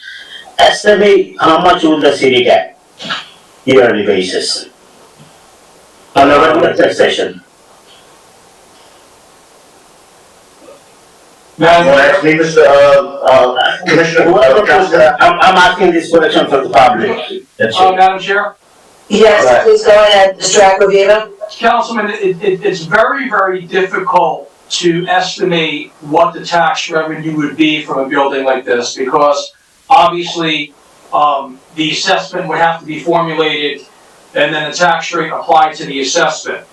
But just for, in general, Paterson assesses in the neighborhood of approximately $3.50 per $1,000 of assessed property. So if this property were assessed for $1 million, and I would imagine it would be more than that. Our rate is 4.31. Okay, what did I say, 3.5? Yeah, you said 3.5. My apologies, I was gonna say 4.5, my apologies, but you're correct, it's 4.3. So basically, for every $1 million of assessed property, you're looking at $43,000 of tax revenue. So again, we don't know what the rents would be here, so we can't apply a formula to come up with an assessment. But I would imagine you're looking at a minimum of $1 million assessment, an absolute minimum, which would generate, under the current tax rate, approximately $43,000 a year of tax revenue. I hope that helps. Yeah, and not only that, Councilman, well, this project here, if it get approved by the approval, this project here alone will contribute at least about $32,000 towards the city fund for, rebuilding their, sewer infrastructure, as well as the jobs that we create for these projects, because 90% of our workers are Paterson workers, and about 85% of our supplies come from the local suppliers like Mario Plumbing Supply, Advantage Building Supply, Marshall Supply, mostly all our lumber, our sheetrock, our insulation. So we not just pay taxes to the city of Paterson, we not just hire Paterson residents to help build these buildings, but we also circulate our dollar through the Paterson community, which most of these places, their workers are Pattersonians also. So it's just a win-win-win-win-win situation. Also, what I see from the Google pictures, none of the houses out there has parking, meaning everybody do street parking. I don't see any houses have off-street parking. So it seems like if you guys providing 8 parking spot, that's like a +8 for the residents around there. Isn't it? Plus, we have runoff parking available right there at the other building right behind here. Right. So we accommodate our tenants. Unfortunately, usually we can't accommodate their uses, but we accommodate ours. Oh, I just for clarification. Thank you, Mr. Ray. Thank you, Madam Chair. Okay, you're welcome. Is there any other questions of either, the planner or Mr. Reed from our commissioners? Okay, hearing none, now I will open it up to the callers, okay? And again, if anyone wants to call in and has any questions of Mr. Reed, okay, or the planner, Mr. Williams, please call in at 973-321-1579, and the meeting ID is 711-680-001. I will allow 2 minutes for call-ins and 3 minutes for questions. Chairwoman, if I may, we do have 2 objectors still on the line, at least until the others call in. Yes. I'd like to call Deborah Drayford. Are you there, ma'am? Deborah Drayford, are you there? Go to the next caller, please. Okay, Mr. Tony Murphy, are you there, sir? Yes, I am. Can you proceed with the chairwoman's request? Thank you. Okay, Yes. Mr. Murphy, okay, please state your name again and your address for the record. Tony Murphy, 140 Pearl Street. Okay, please ask your question, and who was the question before? Is it for Mr. Reed, the management company, or is it for the planner? Which one is which? I don't understand. What is your question? Is your question still about the parking? It's the parking and the planning. Please talk to Mr. Williams, please. All right, Mr. Williams. Have you been around this area at night? Good evening, sir. Yes, I have. And so, do you see the traffic? Do you see it's been a couple people shot. So do you see any parking spaces? In all the pictures that the gentleman showed, there's not one parking spot. And that's in the daytime. Okay, Mr. Murphy, I know, Mr. Murphy, it sounds like you're making comments. The comments I will take later on, but right now, just ask your question. I'll ask a question. Please ask the question, okay? Ask him a question, please. That's what I asked him. Has he been around here at night?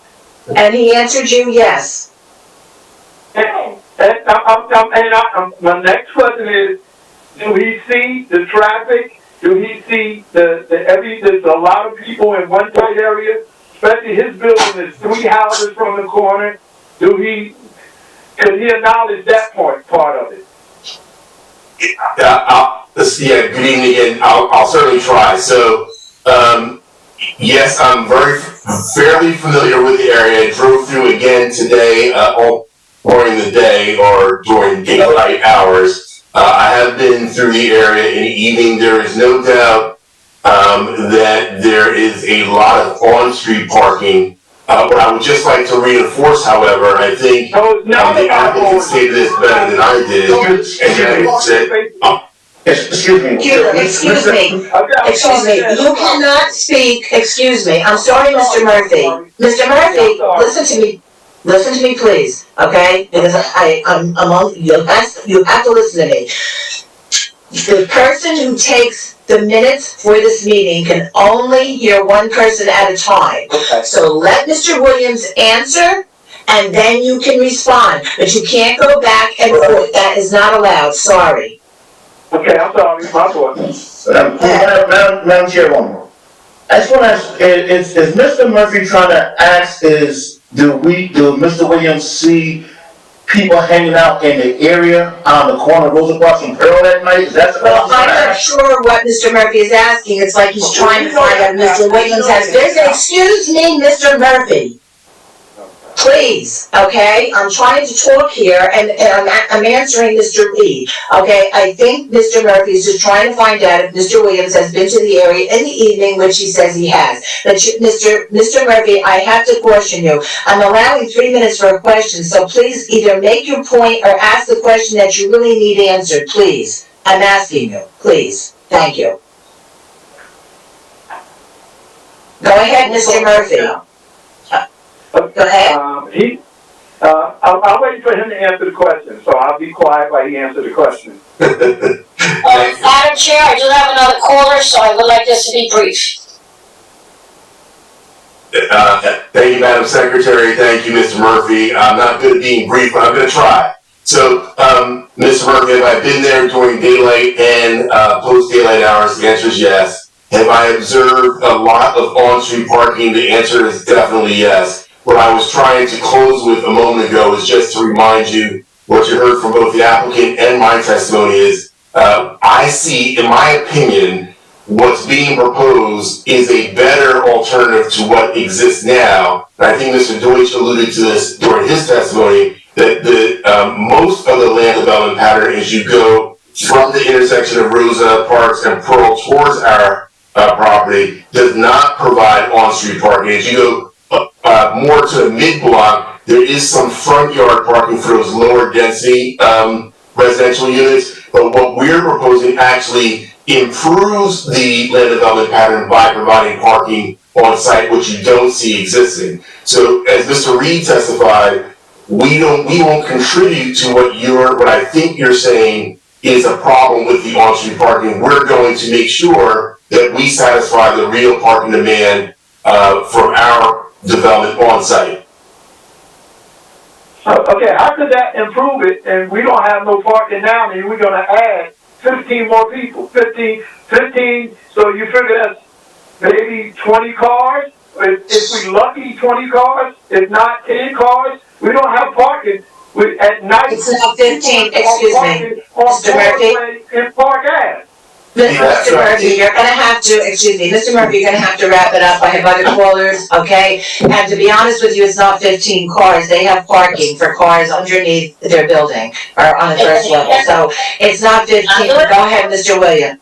Yeah, Madam Chair, I don't have much to add. I would just add, Mr. Murphy, just so you know, we have the parking on site, which the applicant, based on their experience in this area, seems more than enough. But also, the applicant has testified that on a site immediately behind this one, there is a surplus of parking supply. So in the event that the property that's the subject of the hearing tonight did not meet the demand, and again, we would argue that that's not going to be the case, but in the event that were the case, the applicants testified that they could meet that parking demand off-site, which is, by the way, permissible, right around the corner. But again, I can't stress this enough, this applicant does a lot of development in the area, so they have, if you don't believe the statistical information I have, they have actual empirical data, so they know their market well, and when they say that they have enough parking supply, it's based on their experience in developing in the area. But one more time, just remember, in the odd event that they did not have enough, At this site, they actually have a property right around the corner which has a surplus, which underscores their point that they're lost out there. Yeah, just stop there, because, I mean, this question has already been answered at least 3 times. I'm gonna move on to the next caller, Mr. Murphy, I have to, because you're only allowed 3 minutes. Please, Madam Secretary, do you have another caller? Yes, I do, Madam Chair. Commissioners as well. We have Deborah Drayford. Can you hear me, Mrs. Drayford?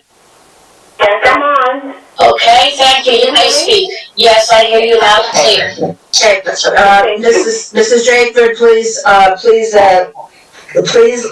say your name and your address for the record once again, please.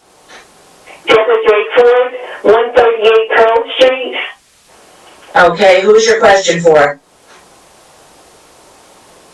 Oh, I don't know. The planner. Okay. About the parking. So I want to know if there's 15 apartments, why isn't 15 spaces required? And even though you have parking underneath, you're taking away 3 more spaces because your parking area is going to be there. And 16th Avenue is in my backyard. There's 1 parking space per apartment there, and there's not 20 vacant spaces there. I look out of that window every day and it's full there. People come around the corner and park. Excuse me, Madam Chair, this sounds like it's a comment, or this should be kept toward the end. I do have another caller. Hold on, I have, wait. Ms. Drayford, please be to the point and ask your question, because we've heard enough about the park. We understand that you folks are concerned. It's the park, that's the problem. If there's 15 apartments, why aren't there 15 parking spaces? That's a good question. Why is it required? You require 54 spaces on 16th Avenue, so why isn't 15 required here? Please do me a favor, Ms. Drayford, let the planner answer it, thank you. And we do that, Ms. Drayford, to protect the record so that the court reporter catches everything you said. So it's a good question, and perhaps I was unclear, and I apologize for that. You are correct. The redevelopment plan standards require 15 spaces. See if I got my math correct this time. And we are providing 8. And so we're asking the board to grant what's called a variance or relief so that we can get approved with the 8 that are proposed as opposed to meeting the strict application of the code. And that's why in my testimony, I went through what are considered the land use proofs for garnering a variance from the strict application of the code. And those included proximity to mass transportation, the empirical data that this developer has about the real parking demand in the 5th Ward redevelopment area, as close as right around the corner. Last but not least, the state policy around smart growth principles, and of course, finally, that the applicant has specified that in the odd case that their 8 does not meet the demand of the real demand of the site, they would supply parking around the corner at their other development. But there's no vacancies around the corner. All right, I'm sorry, but I'm gonna have to move on. Thank you. I'd like to proceed with,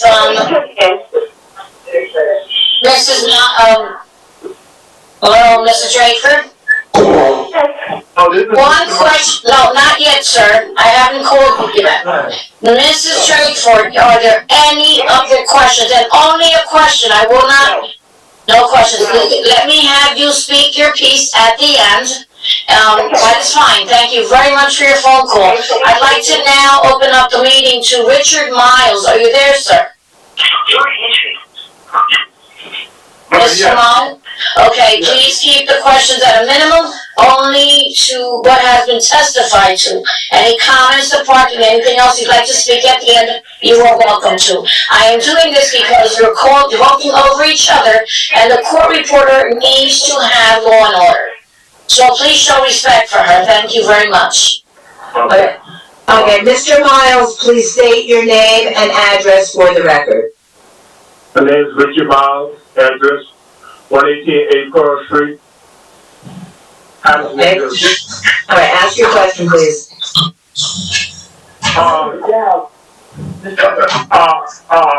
What's the guy name? Yeah, can I speak to Mr. Williams, please? Yeah, he's on. He's on?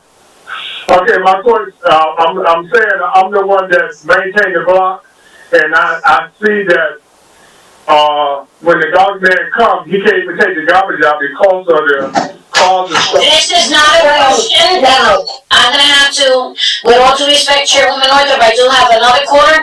You have to understand, Mr. Miles, that the questions are what has been testified to. Those comments can be done at the end because I have other callers coming in. I made it very specific to everyone that's calling into this meeting to keep your questions at a minimum. Okay. And we need to proceed because we do have another case. Thank you very much. Okay. Okay, my wife will speak there. Go ahead. It's been testified to. What is your question? State your name, excuse me, state your name, Gloria Miles, 118A Pearl Street. Okay, fine, please state your question. My question is, the 15 units, the people that's going to be in that little space up there. I mean, I know he says one bedroom, but in some cases, there's more than a lot of people in one bedroom. So you're going to be overcrowded what is your question? My question is, what are they going to do about all these people being in that particular area of their apartment housing? Chair, I think that would be best addressed by Mr. Reed in terms of rental management. Yep, Mr. Reed, please. I wanted to talk to Mr. Williams, because 15 units, that's too many people in. Okay, hold on one moment, please, because you're getting into comments. Mr. Reed, please answer, okay, Ms. Miles's, question. Okay, if I understand her question, she's saying, what do we do if we rent out the apartment to, or one bedroom or studio to one person, and they let a lot of people move into the apartment, occupy the apartment with them, then they will be in violation of their lease, and we will terminate their lease and have them evicted, because you cannot violate your lease, no matter, not just for people staying there, but you have to act accordingly and act, in an appropriate manner, not to create disturbances in the building for other tenants or throughout the neighborhood. So we don't allow nonsense. Our buildings, like I said in the beginning, our buildings are well lit, well secure. We clean up the areas of our building, our areas also, so we maintain our properties inside and out, and we add almost like a police type security to the area as well, with our roving security armed police, off-duty police officers and retired police officers. Yes. All right, thank you very much. I'd like to call our next witness, Tony Murphy. Are you here? Excuse me. No one will speak any further. I am going to give respect to Tony Murphy. Can you speak, sir? Yes. Only questions, no comments. Okay. I would like to know, do they think there's not too many people from the space where they're gonna have the 20 units from 3 houses down from the corner, which is already a lot of traffic every day, and it's all bunched up. They don't. Your question? What is your question, sir? Yeah, I'll wait till the end for my comments. Thank you. Yeah, please, okay, because this is like, we've already know, and first of all, it's not 20 units, it's 15. So let's get down to what the real facts are. Maybe everybody should be watching the testimony, and then this way they would know exactly how many units are in there, and how many parking spaces are required, and what is necessary. But anyway, let's just move on. Thank you. So, With all due respect, Chairwoman Northrop, IT, let's cut this down and let's begin again and continue with our meeting. okay, so are there any other callers in? There are no more callers at this time. I have to wait. All right, so, I will open it up to the folks that were on before for comments, but I'm gonna tell you right now, I will allow no more than 2 minutes for comments, because I am suspecting that most of these comments, okay, have already been made during the questioning. So we're gonna do 2 minutes for comments, and if a comment's been made about the parking, and someone else wants to make another one, I'll cut it even shorter, because we already heard about your comments. We all are aware of their concerns. There's no need to, be repetitious about this. So I'll call, who's called talking on? Okay, if I may, Drayford, all the callers that are calling in must mute their mics. Hit *6 on your phone and unmute yourselves. I will not continue with the meeting until anyone who's calling in has *6. And I'm going to call you one by one. If you do not answer, then I will continue to the next caller. Be there for comments. Am I correct?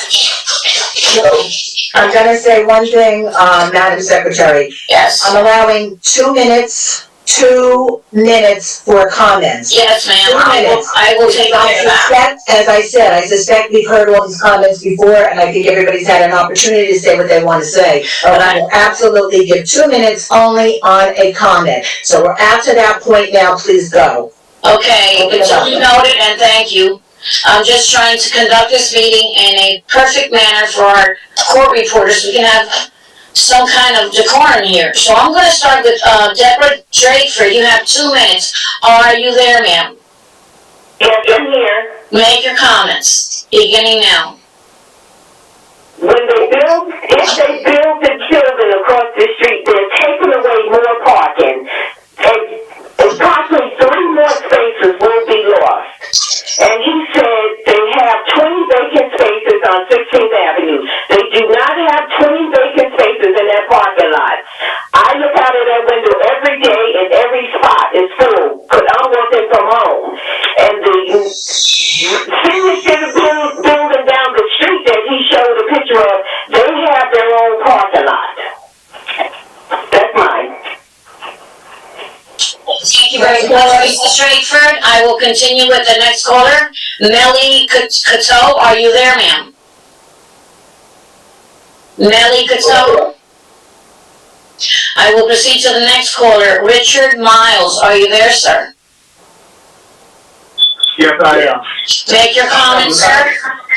I have, my comment is nowhere to pause because when it comes if you are done, just... This is Miles. Alright, you cannot just jump in when your husband is speaking. You have to let him finish. Okay. And Mr. Drayford should finish what he is saying, and then you can continue. Yeah, he's done. He's done. So he's done. And Melinda, Mr. Drayford, Mr. Miles is not speaking right now. His wife is taking over. Your name, ma'am?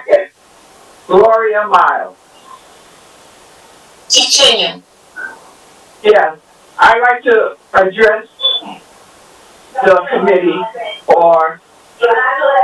and let them know that we are against this building. If they can take in consideration of us as homeowners that own this building, that own this street, that own homes on this street, if they can take in consideration of what we will be going through. We've been here 30 and 40 years.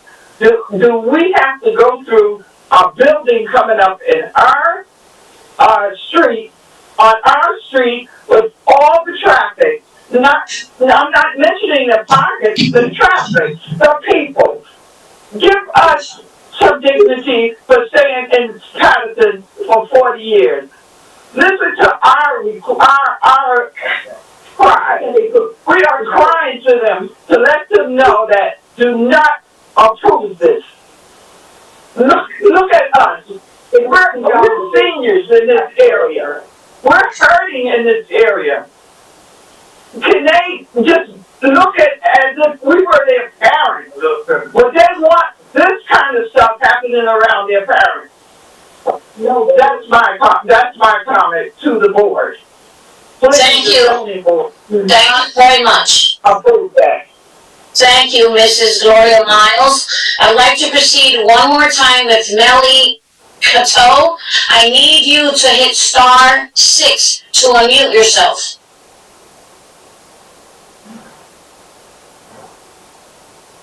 Melly Cato? Oh, yes, my husband wants to speak. Kenneth Cato. Hold on a minute. Well, he has to testify and the court reporter must take over. Melinda? Oh. I don't have the previous testimony. I can't say nothing? Melinda Lopez, Nelly Cato was sworn in, but I don't know about this gentleman.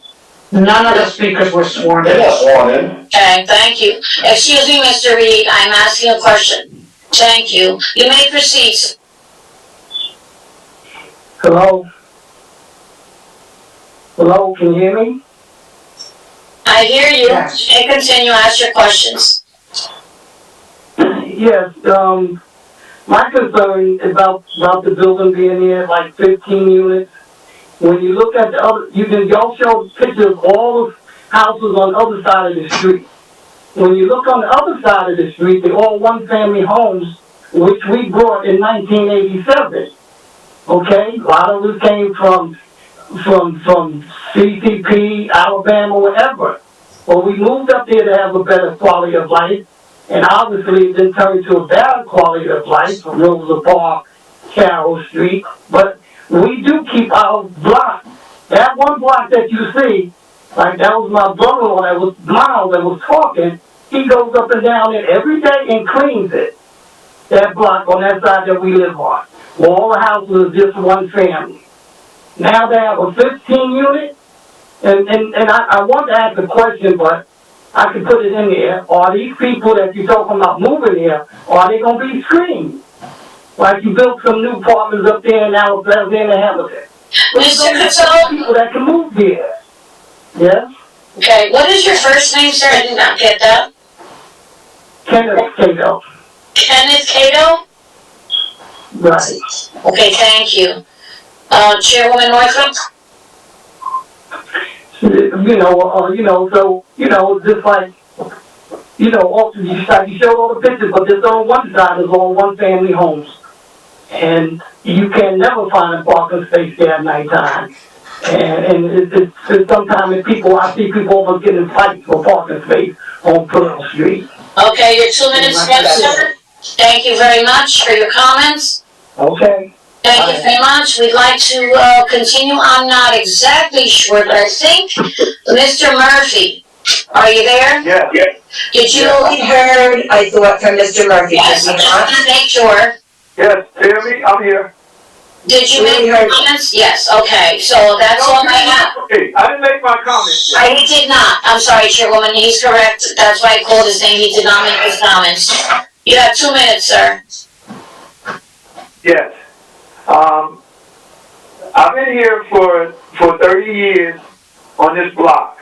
I don't know the people who's coming around, but for instance, the guy with the houses that they said that he will lend them their parking, those guys parks around here, and because they're getting charged. So they're coming here. It's been 2 shootings here in the last month alone, and my concern is with a apartment thing like that, you feel you get more people coming in close to this corner, which is the crime is getting crazier and crazier. And my concern is, what is that going to do? What is that going to do? There's no way that building should be that many people in a building that close to that corner and with no parking or nothing. Somebody is going to pull around and get hurt. And I just want you guys to know, we're going to hold you guys responsible for that. That's all I got to say. Madam Chair, if I may interject on behalf of the applicant. Yes. We've been having additional discussions during the course of the public testimony, and the applicant intends, as always, to be a good neighbor in the 4th Ward. We are willing to make an additional concession with regard to number of units. That would reduce the number of units by another floor, making it 10 units, exactly as described per floor on the previous testimony. I just want to have Mr. Reed confirm that if that's actually the case on the record, if he would. Okay. Yes.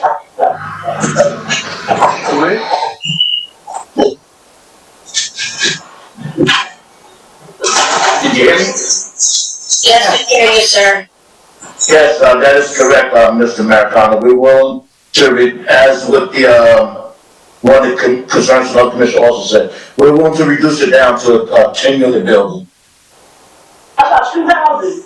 And Madam Chair, again, as we talked about earlier, each floor is an mirror image of each other. So again, we're dropping number of units by reducing one floor. The parking variance comes down again. I think Mr. Deutsch could confirm that the parking variance would now be down to 2 spaces because 10 would be required and 8 would be provided. I just want to defer to Mr. Deutsch on that as well.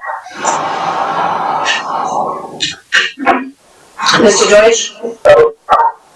You're muted. You're muted. You're muted, Mr. Deutsch. Okay. Hello? Yes, okay, there you are. Okay.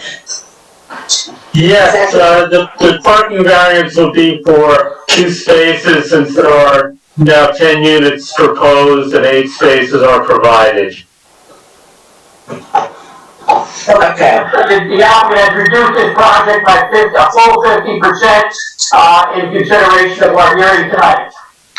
Alright, fine. Interject, Mr. Maricano, could Mr. Andy Reid tell us how many units or how many apartments, what they entail, how many bedrooms for you, please?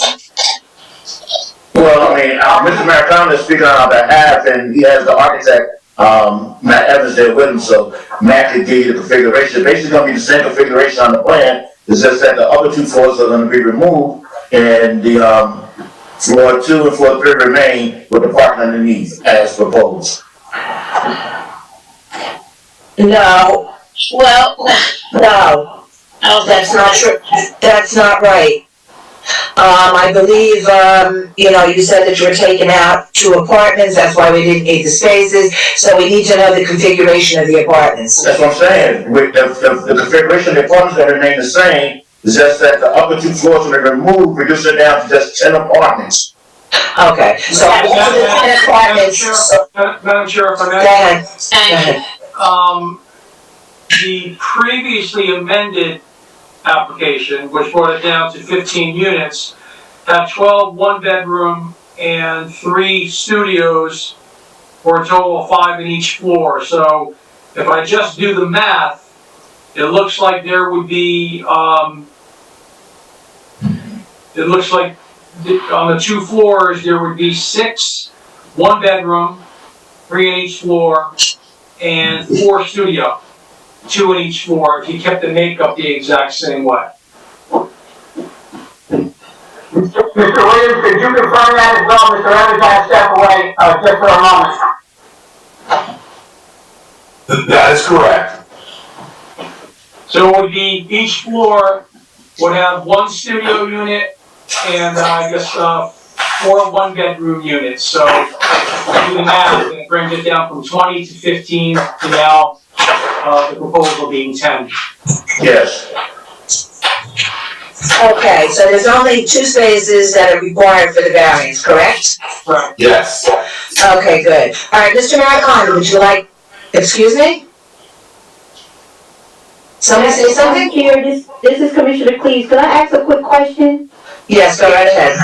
I just want clarification. So that's 4 one-bedroom and 1 studio on each floor, correct? Right, Yes. right. Also, I want to know about, are these affordable apartments for this area? Our apartments are gonna be market rate, apartments. Market rate? Yes. And what is the market rate for a 1-bedroom and what's the market rate for a studio? Off the top of my head, probably for 1 bedroom, about $1,600. And for a studio? For studio, about 1,200.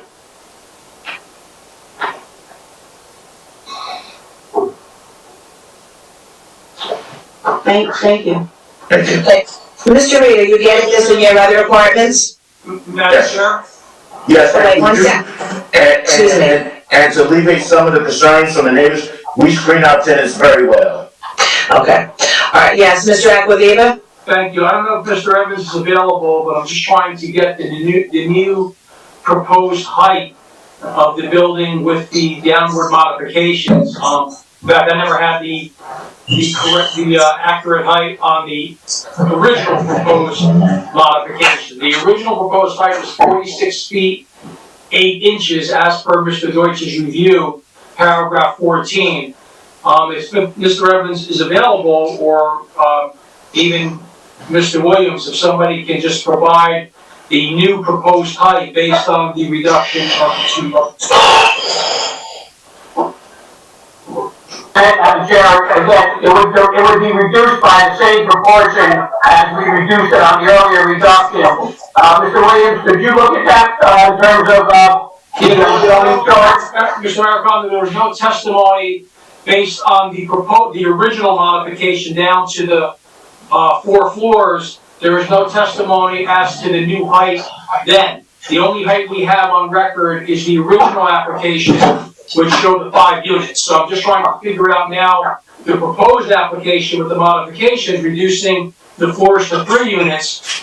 What is the height of that? No, I understand, of course, yeah, we did, I know Mr. Deutsch and Mr. Evans touched upon during our first reduction proposal. And Mr. Williams, because Mr. Evans is unfortunately indisposed for a few minutes, I need you to, Mr. Williams, if you would, cover that.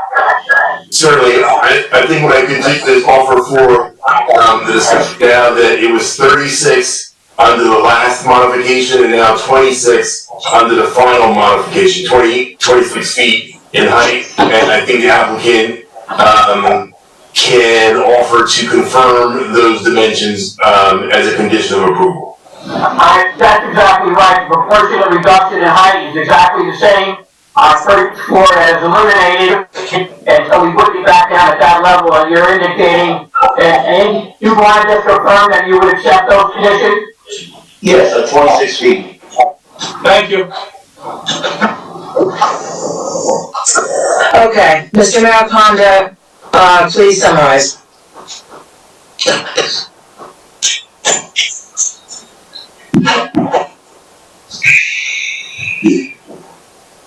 Mr. Mariconda?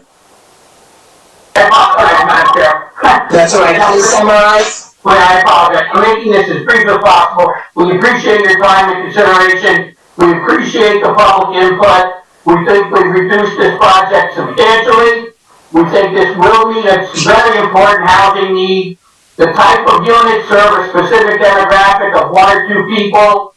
With the on-site parking and the quality of life that we're providing, we now think we really have a win-win situation for the neighborhood. And really, it's completely conforming to what the redevelopment plan tells us, what the legislative governing body of the city of Paterson has said is appropriate for this site. Thank you very much. Okay, thank you. Would any commissioner like to make a motion on this application? Madam Chair, I just want to make one point, that if there is an application, if there is a motion for approval, those approvals would be contingent upon the applicant submitting revised plans conforming to the modifications placed on the record to the satisfaction of our planner, Mr. Deutsch, and any and all officials that will be involved in the review. Okay, any commissioner like to make a motion on this application? Okay, I'm gonna make a motion on this application since the applicant has reduced this application tremendously and tried to be a good neighbor to these folks in that area. I also want to make a comment that I have lived at my address for 60 years and we lost a lot of parking, a whole parking lot as a matter of fact, so I understand what everyone's going through, but sometimes we all have to bite that bullet because we do live in Paterson and we don't have the luxury of having an awful lot of parking to begin with. So that being said, I'm going to make a motion on the application. JCM Investors, 1012 LLC, 60-62 Carroll Street, Block 3603, Lot 17. Who's that? That's the next application. Oh, I'm sorry. I am sorry. Sorry. I'm saying myself this over. Okay, sorry. But Andy beat me to it. Yeah, sorry. Okay, I'm sorry. Let me start again. Okay. On the application, okay, of Tetra Investments Llc, 133 and 135 Pearl Street, Block 4207, Lot 17 and 18. I move that the Board Attorney prepare a resolution granting approval, just bear with me one moment, I don't have that part in front of me. Just bear with me. Can somebody, Mr. Aquaviva, do you know, like, it's a variance, bulk variance, not bulk variance? The site plan approval, bulk variance to city engineer and HEP Soil Conservation District. Okay, thank you. All right, and there's a condition on here also that, the applicant submits revised plans, for this application. Am I correct, Mr. Aquaviva? Madam Chair, and just for clarification, the proposal is now for 10 units. Okay, the proposal is for 10 units being reduced from 20 to 10, 50% reduction. Okay, do I have a second? Okay, I hear none. I'll second. Who is that? Is that, the Commissioner, that's Councilman Kalik? Yes. Yes, okay, so I have a second. Roll call, please. Thank you. And also, I would ask, if you're going to, vote for this application, just quickly just state the reason, and, if you're voting yes, please state the reason as well. All right, thank you. Okay, roll call, please. There's also an abstained if they would like to do that as well. So the vote is as follows. Commissioner Ahmed, yes or no on the application to be granted? I just want to thank Mr. Reed and the team for reducing to 10 units. I also want to the board to know that we are not here to make revenue for the city. We need to hear about our neighbors' concerns. Right. So reducing 20 units to 10, I think that's a good move. So my vote is yes. Thank you. Commissioner Cleaves, how do you vote, ma'am? I abstain. Thank you. Commissioner Santana, your vote, please.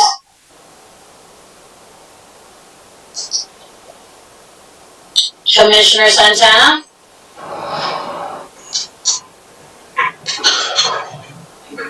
I'll go to Councilman Kalik. Thank you, Madam Secretary. I just want to thank the applicants for listening to the residents of the area for reducing from 20 units to 10 units. This is a good move. Also, this is a revenue generating project. The city will generate revenue, which is permanent revenue. So taxpayer of City of Paterson could get some relief on their taxes as well. Yes. Thank you, Councilman Kalik. I'd like to return to Commissioner Santana. I need your vote, ma'am. I'm listening. Is it? I hear you. Is your vote yes or no? Abstain. Abstain. Thank you. And Vice Chairman Fisher, your vote, sir?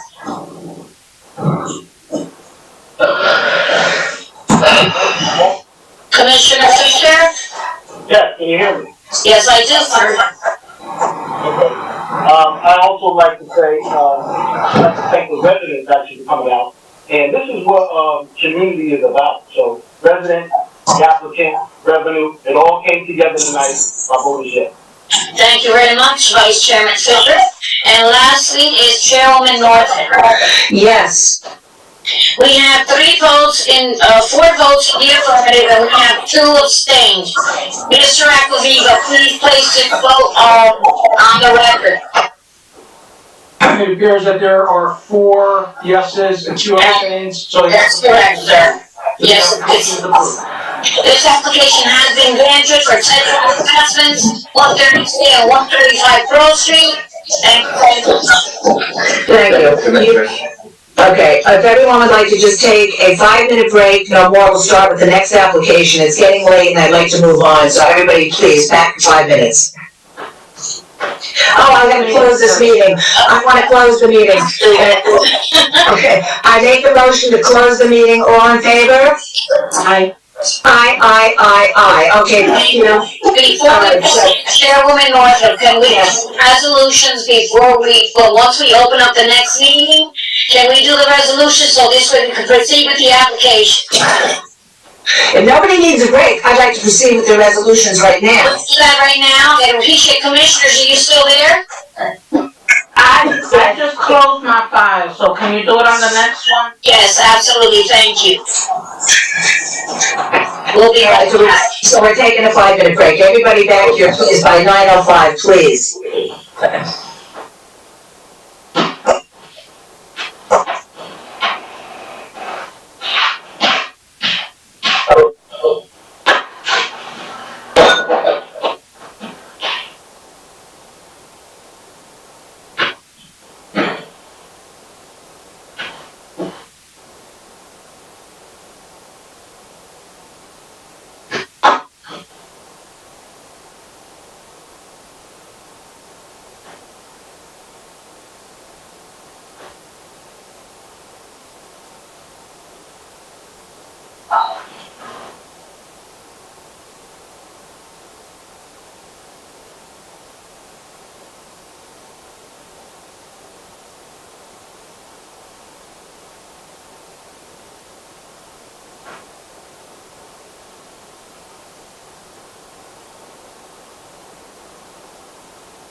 Okay, Madam Chair, see if everybody's back, please, so we can proceed.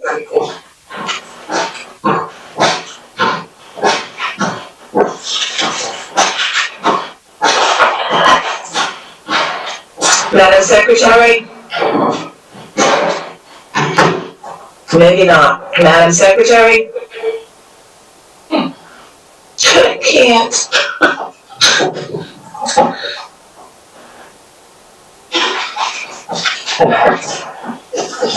Tonight.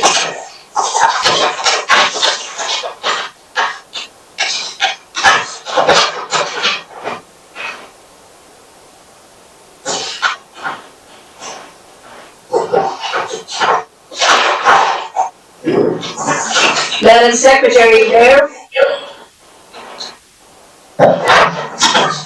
Done. I'm done. You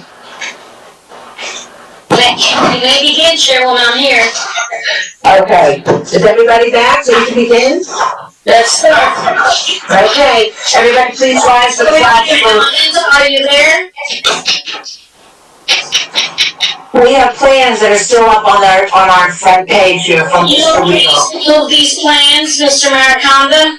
It's Mr. Williams. Mr. Weedle? Yeah, apologies. When Matt returns, he'll be able to take it down. For some reason, I can't remove it, but he'll doesn't take mine down. All right, everybody please rise. May I interject a moment, Chairwoman Northrop? Yeah? Just give me 1 second. Ladies and gentlemen, thank you for, hold on a moment. Commissioners and staff, and welcome to the Planning Board Special Meeting of Tuesday, January 26, 2021. Begins at 7 p.m., but we are via webinar session. Thank you. Please stand for the flag salute. Okay. I pledge allegiance to the flag of the United States of America and to the republic for which it stands, one nation, under God, indivisible, with liberty and justice for all. Okay, please be seated. Okay, commissioners, planning board staff, ladies and gentlemen, as chairwoman of the City of Paterson's Planning Board, I call this meeting of 1/26/21 to order. I hereby state that all the provisions of the State of New Jersey Public Meeting Law have been fully and completely met, that the notice of provisions required have been properly posted in the Planning Board office and with the City of Paterson clerk, that the public notice and advertisements have been published in the Herald News on 1/15/21 in accordance with the law, and that the copies of such notice and public advertisements are on file in the Planning Board office, as is also the agenda listing the applications to be taken up by the Planning Board at this meeting. The procedure tonight will be in accordance with the rules, regulations, and bylaws as heretofore determined by the Planning Board at its office in the municipal complex in the City of Paterson. Roll call, please. Roll call, please. I'm here, Chairwoman. Thank you very much. Commissioners, Commissioner Ahmed, are you present, sir? Commissioner Brooks is absent. Commissioner Savalos is absent. Commissioner Cleaves. I'm present. Thank you very much. Commissioner Santana, you are muted. Can you unmute yourself? Are you present? Yes. Thank you. Commissioner Isa is absent. Commissioner Udine is absent. Commissioner Cook is absent. Councilman Kalik. I am present. Thank you very much, Councilman. Mr. Fisher, Vice Chairman Fisher, are you present, sir? Or I think he may have left the meeting, I'm not sure. I believe he is by the meeting. Yes, so he is absent, and Chairman Northwood. I'm here. We have Before we continue, I just want to put on the record that we have 5 commissioners in attendance this evening. Okay, good. All right, thank you. So we'll proceed. Consistent with the coronavirus-related restrictions of Executive Order Number 107, given on Saturday, March 21st, 2020, by Governor Philip D. Murphy, the Planning Board of the City of Paterson will not conduct in-person participation of the public at all future meetings until further notice. However, public participation will be available by means of communication equipment pursuant to NJSA 10:4-8, commencing on April 15, 2020. Though there may potentially be a practical need for a limited number of administrative, technical, or other city personnel to be present in or near the City Council chambers, 3rd floor, City Hall, 150 Bucket Market Street, Paterson, New Jersey, in-person participation of the public is prohibited. Nevertheless, for reasons of compliance with the said Executive Order Number 107, public participation will be available by calling 973-321-1579, and the meeting ID number is 711-680-001, and I will repeat that later on. Planning Board special meeting of Tuesday, January 26, 2021 at 7 p.m. on the date and time that the meeting is scheduled to commence. The public may also participate in the meeting by accessing the website of the City of Paterson, www.patersonnj.gov, and the following and following the email link for the meeting, www.patersonnj.gov/planning-board. Mr. Mariconda, are you representing the applicant this evening? Yes, on behalf of the applicant, Alan Maricondo. Okay, thank you. All right, JCM Investors 1012 LLC 60-62 Carroll Street, Block 3603, Lot 17.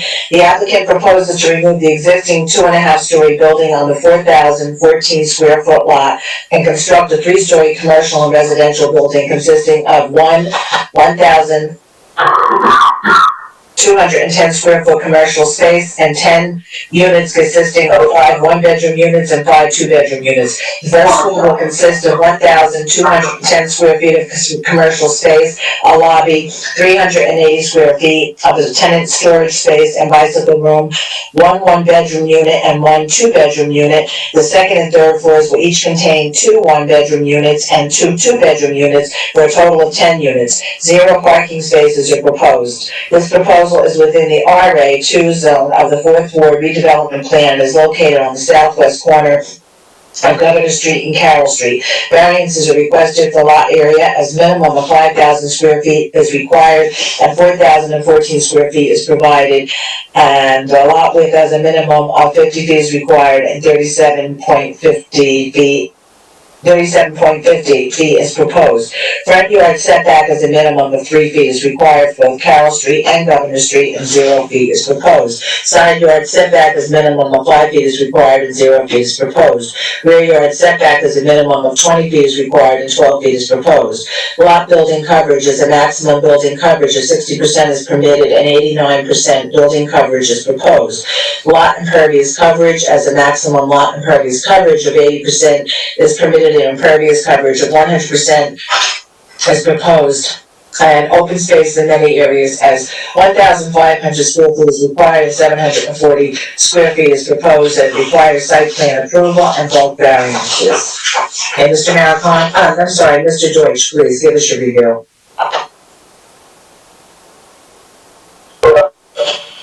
Thank you, Madam Chairwoman. Property taxes and sewer charges are current.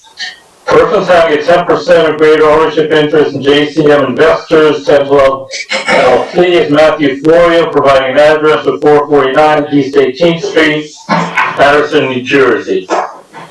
As indicated on the property survey prepared by Lakeland Surveying and dated January 24, 2020, parcel is frontage of 37.5 feet on Carroll Street, additional frontage of 107.12 feet on Governor Street, and side and rear lot lines of 106.96 feet and 37.5 feet.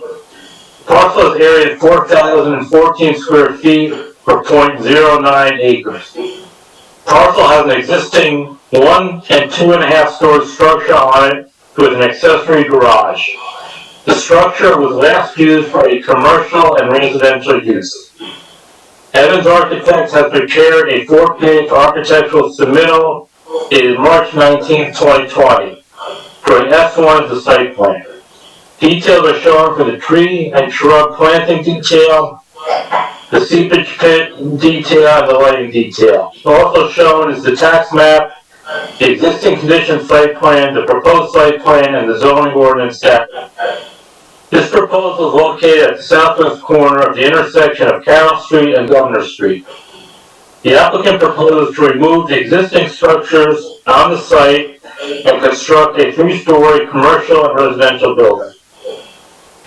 Drawing S2 is the soil erosion site plan with details, which include the sanitary sewer connection, water connection, concrete vertical curb and roadway pavement widening, the first driveway, fence detail, refuse enclosure detail, and permeable paver detail. A permit from the HEP Soil Conservation District is required.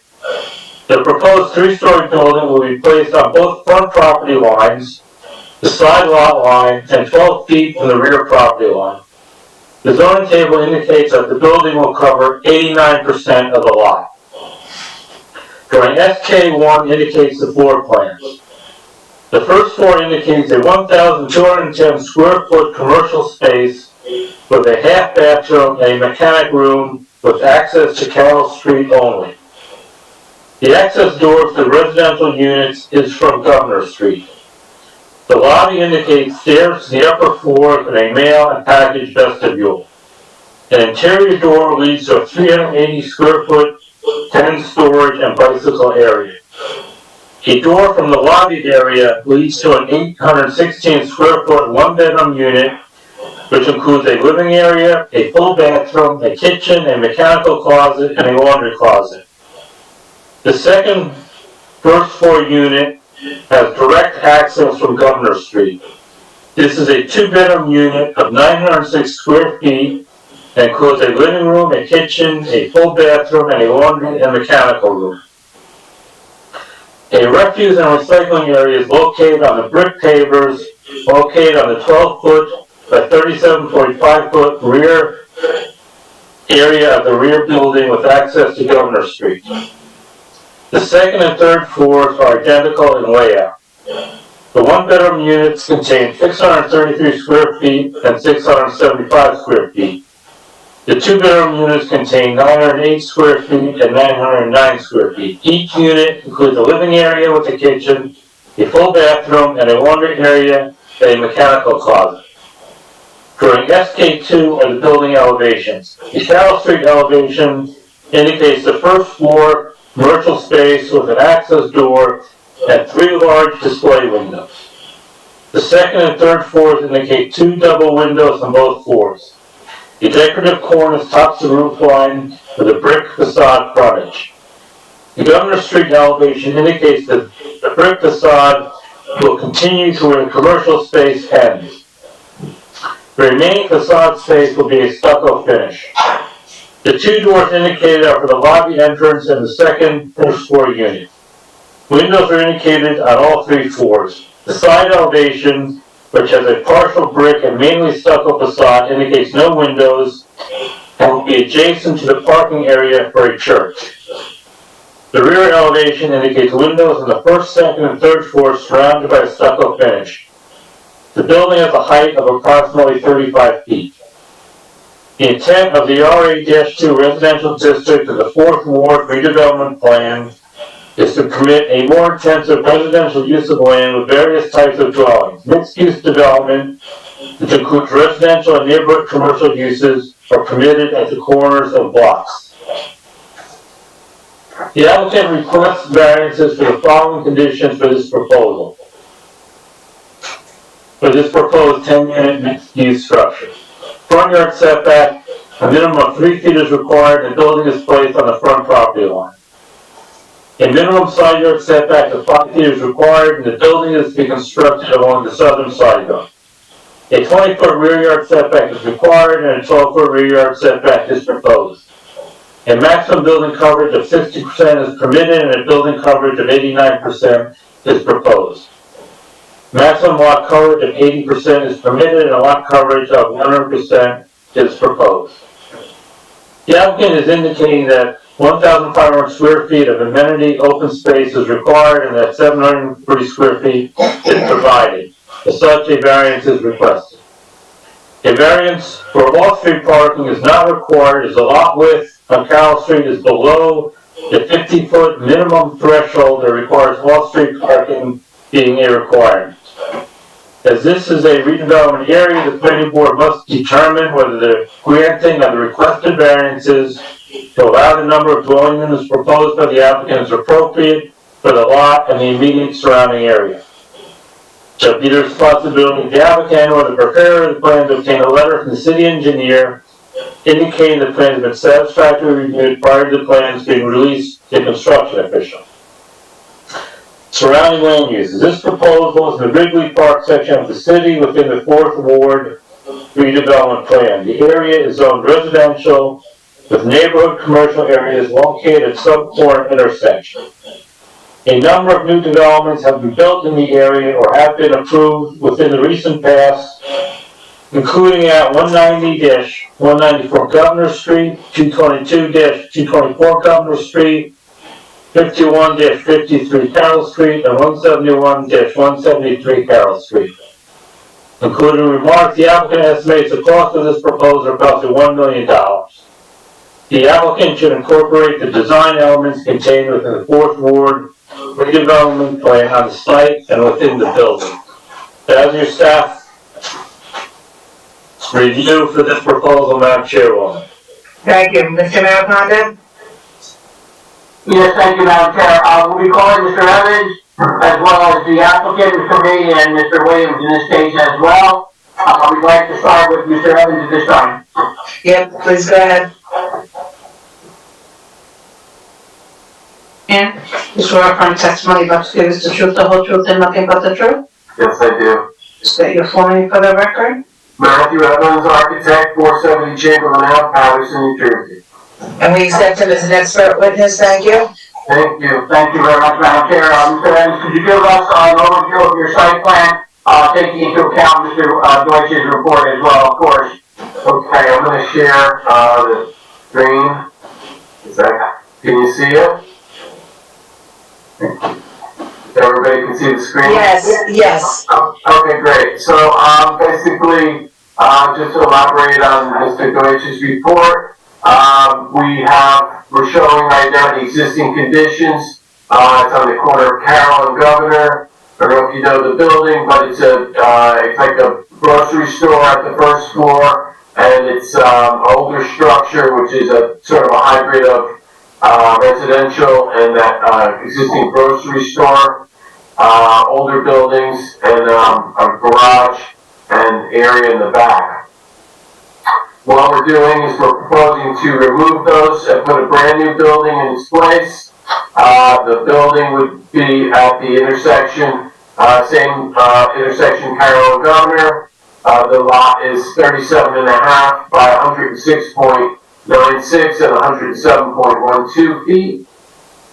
Gives us about 4,014 square feet of lot area. As you can see on the site plan, we show the perimeter has landscaping, lighting, all new. We have a new 3-story mixed-use building, which is basically designed in keeping with the RA2 Fourth Ward redevelopment plan. And we have showing right on this site plan, we show condensers on the roof, solid fencing around the perimeter. And then we have 360 square feet in the rear for open space. And then we have a refuse enclosure and recycling area in the back. The site would have all new curbing and sidewalk around the perimeter, all new utilities. I'll go to the next sheet would be the architectural. And I'll go, the first floor, we show from the front, we have a commercial area, which is a mixed use, which is appropriate for a corner in the redevelopment zone. So we show 1,200 square feet of commercial with bathroom, mechanical and utility room. And then behind that, which is along Governor Street side, we have the main entrance to the residential. And we have the sprinkler mechanical utility room. We have a package mail vestibule area, the stair going up. And then we have behind that, we have a room which could suit for overflow packages and also tenant bicycle storage and tenant storage area with a closet underneath the stair. Behind that, off of that vestibule, we have a 1-bedroom apartment. The 1-bedroom apartment, let me zoom in a little bit, it's 816 square feet. Minimum is 600, so this is 216 square feet excess of the minimum requirement. It's a large 1-bedroom, has a large kitchen, living, and bedroom area. That would be ADA, barrier-free accessible handicap unit, meets the code for that. We also show the mechanical room, and that would be each tenant has their own mechanicals. And then next to that, along Governor Street to the rear, we have a 2-bedroom unit. It's 906 square feet.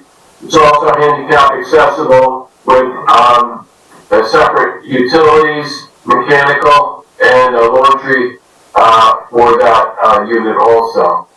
We have the second floor plan, and that's basically, the second and third floor plan would be identical. So as you go up the mid-stair, we have, a stairwell, the door entering to the second floor.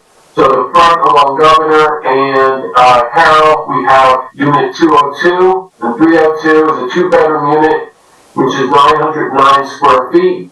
Has a bathroom, laundry, mechanical, large open living and kitchen area. The unit 201, we have, a one-bedroom, it's 675 square feet with all those amenities as I mentioned with the other units. And then one-bedroom unit for, towards the rear, and then we have a two-bedroom in the rear. So that's 633 for the one-bedroom, 908 for the two-bedroom, which meet the, minimum criteria for, the city of Paterson's, requirements. As you can see, the new building, we have the Carroll Street elevation, which shows the store front, and then we have gooseneck lighting and signage in accordance with the ordinance.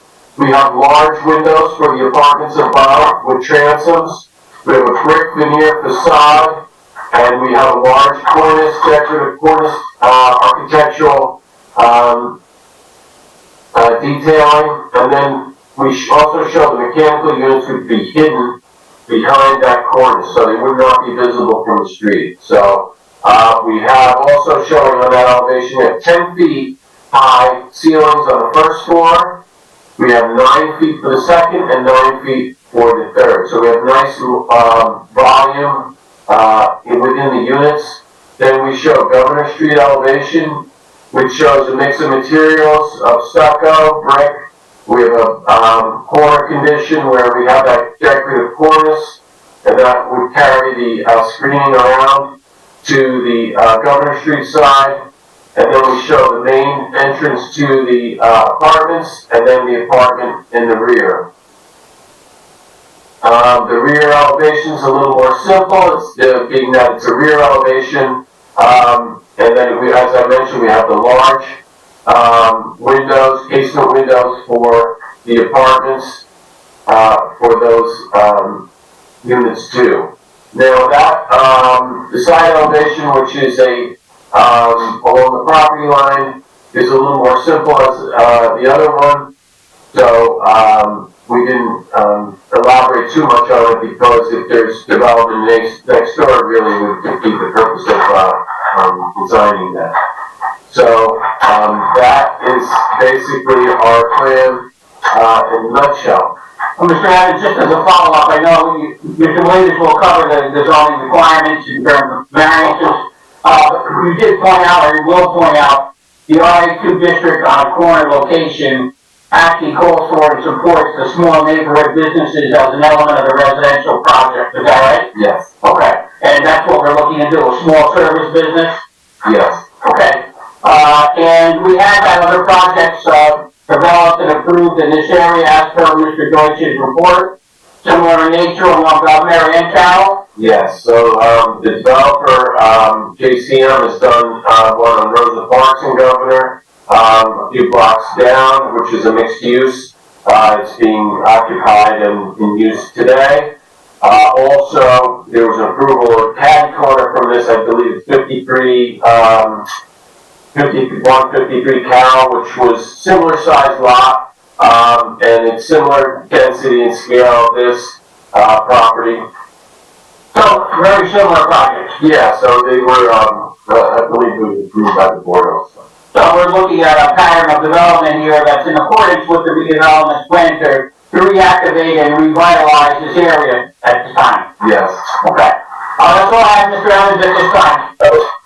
Okay, please call, Mr. Reed. I'm gonna have you call your witnesses, and I'm gonna open it up to the public and to the commissioners. Okay, so please call, I'm gonna go to Mr. Reed next then. Okay, thank you. Mr. Reed.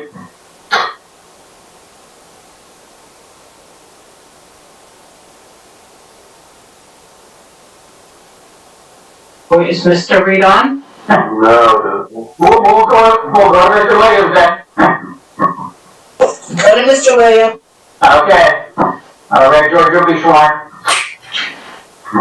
Please raise your right hand. Do you swear affirm testimony you're about to give is the truth, the whole truth, and nothing but the truth? I most certainly do. State your full name for the record. Thank you, Madam Court Reporter. My name is George Weedle Williams, representing the Nishwayne Group on behalf of the applicant. Thank you. We accept Mr. Williams as an expert witness. Please go ahead. Thank you, Madam Chair. Again, Commissioners. Thank you, Mr. Williams. Obviously, you've heard Mr. Williams' testimony. You've done an analysis of this site in conjunction with his site plan, is that correct? That is correct. Okay, would you give us the benefit of your analysis from a planning perspective on this site? Certainly, Mr. Maricona, I'm going to try to break character and be brief for a change. This application is relatively straightforward. I would agree again on record with Mr. Deutsch's description of the application in his report. And I would submit that I've spoken to Mr. Evans about the design of the property, so I won't go through all of that. Again, this is 60-62 Carroll Street. It is an application that does not require a parking variance. The bulk and area deviations are exactly as recited in Mr. Deutsch's report and as captured on Mr. Evans's site plan drawings. I have a brief exhibit to share. It'll be very brief. It just captures the site and surrounding area to give some context, and I won't belabor this. Mr. Acquaviva, I think we need to mark this as A1, perhaps. Yes, and how many pages is that? I'll tell you 1 second. I didn't guess this time, it's 9. I was gonna say you got 3 choices. All right, 9 pages, A1. Thank you. So Madam Chair, very briefly, it's a similar format to an exhibit you've seen us use in the past. It's really just to give context to the testimony about the proofs. The first slide, slide number 2, indicates the location of the subject property at the corner as described by Mr. Evans and highlighted on our slide with the bold yellow border. Just to give you a sense of the surrounding development pattern, if you follow my cursor, mid-block on Governor, you've got that vacant parcel with no development. Across the street at the corner of Albert and Governor Street, you have a multifamily development. Diagonally across the street on Albert Taylor, you have one of the recent developments as mentioned by Mr. Deutsch in his opening comments. The next slide, as you might have guessed, is the zoning tape or chart from the redevelopment area, just showing that we are clearly in the Fourth Ward redevelopment area in the district that was described by Mr. Deutsch. That being the RA2. Moving along, Mr. Evans testified about the existing development on the site, showing the mixed-use residential and commercial. You'll note that it's not in the best state of repair, and what's being proposed is a modern tape on that at this corner. Just taking another elevation from the same building as described by Mr. Evans. Giving you a bit of flavor for the surrounding properties. Again, another mixed-use development at the corner.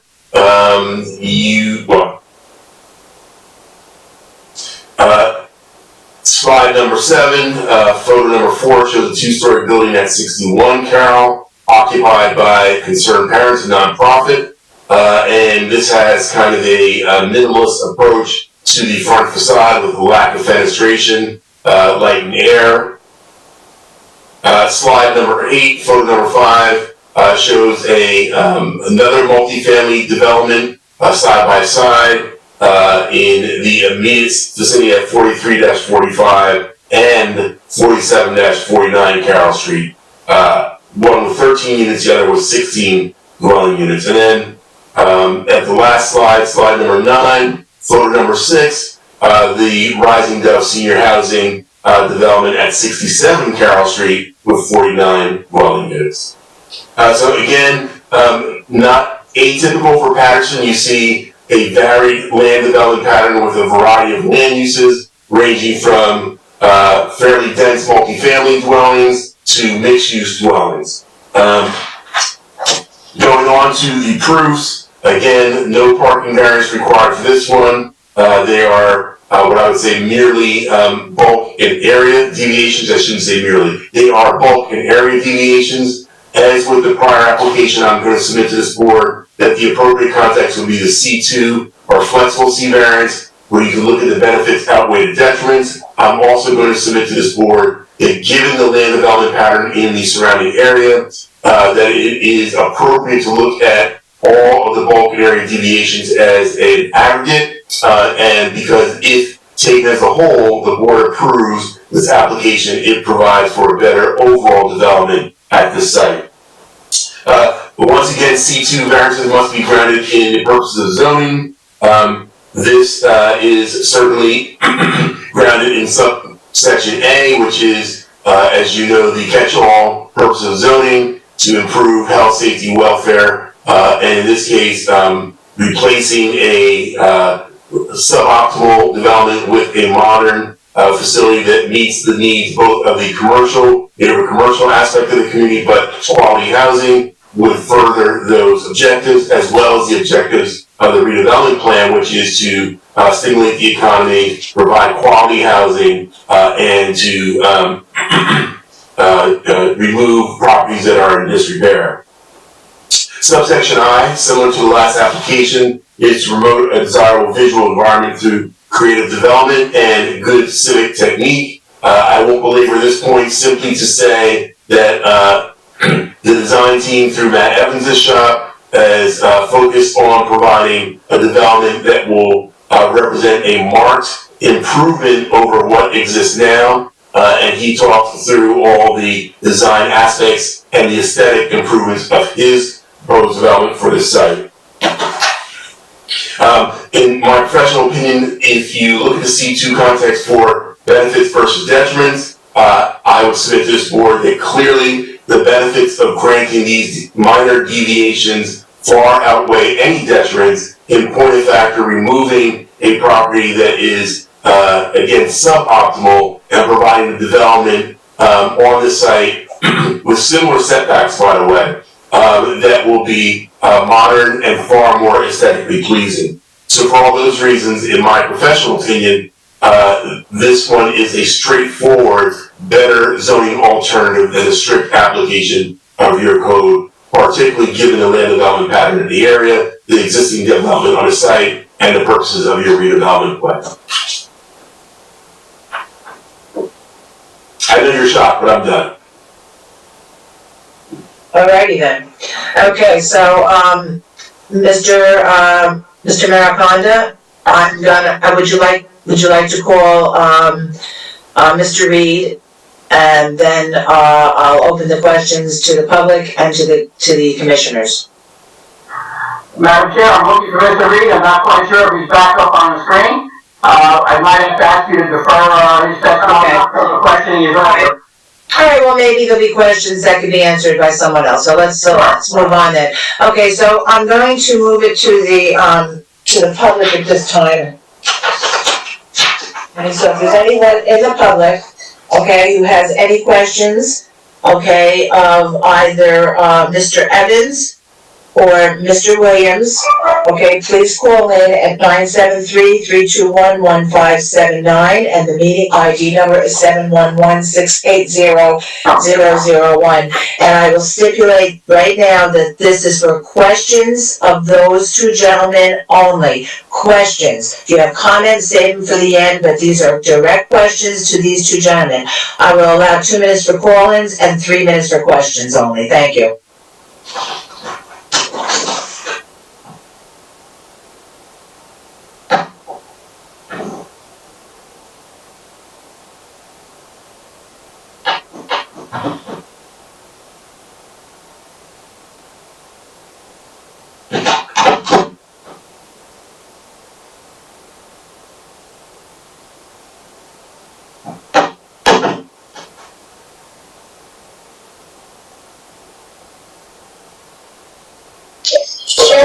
District, we have no callers at this time. All right, then I'm gonna open up the questions, okay, to our commissioners. Commissioners, do you have any questions of either Mr. Williams, okay, or Mr. Evans? This is Commissioner Cleves. Yes, Commissioner Cleves, go ahead, please. This structure that you're gonna tear down, is this on the same side of the street that the church is on?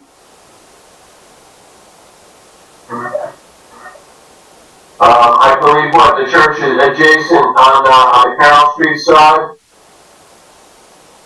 Yes. I think, hold on, let me see, I believe it's, give me 1 second, I'm gonna look. Yes. Yeah, it's on the left side of the site. So if you're looking at the building on Carroll, the church is to the left, the parking lot of the church is to the left of that. Okay, can you go back to the other picture that was there, the one with the structure that you're gonna tear down? George, you have that? Yeah. That building, that house behind that building, how close is that house to that building? It's that house is part of the building. It's basically, years ago, they would take a house and convert it, and then they would put a one-story addition on it to make it a mixed use or a commercial element. And you can see that in, that character throughout the city and other cities. That's been done over the years. So, it was all one structure. It's all one structure. Oh, okay. So that's all coming down. Everything. The whole site's going to be whole new construction. Oh, okay. Because it looked like it was two separate dwellings. That's why I was asking. It does get that appearance, yes. Yeah. Okay. Commissioner Cleves? Okay. Any other commissioners? Commissioners? Okay, I hear no questions from our commissioners, so I'm gonna then go back to. I'll just go back. Okay, you can put Mr. Reed on, we'll do it real quick, because we have no questions right now, but go ahead, put Mr. Reed on. Where is he? I apologize, Madam Chair, I thought I saw him, I apologize.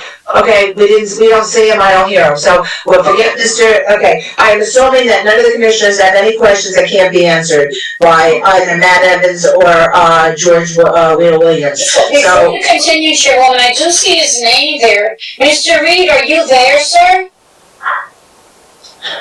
Oh, there he is. Okay. I'm trying to get my video to work. Oh, okay, he can't do it, so they can't swear him in, but to be honest with you, if there's no questions, if there was a question that couldn't be answered by, Mr. Rita Williams, okay, George Rita Williams, okay, and Mr. Matt Evans, then I would say we need to speak with Mr. Reed, but if he can't get his screen to be sworn in, then I'm gonna say we're gonna bypass him. thank you. So, Mr. Reed, please do not respond to any questions. Thank you. Okay, so. Commissioner Santana, go ahead if you have a question, please. This is for Mr. Williams. Question. Based on your experience and your professional opinion, a project like this, whether it's understood that doesn't require any parking, whether you will recommend having parking on the site, or based obviously on your professional opinion? Yes, Commissioner Santana, that's actually a very good question. Give me 1 second to get to the citation.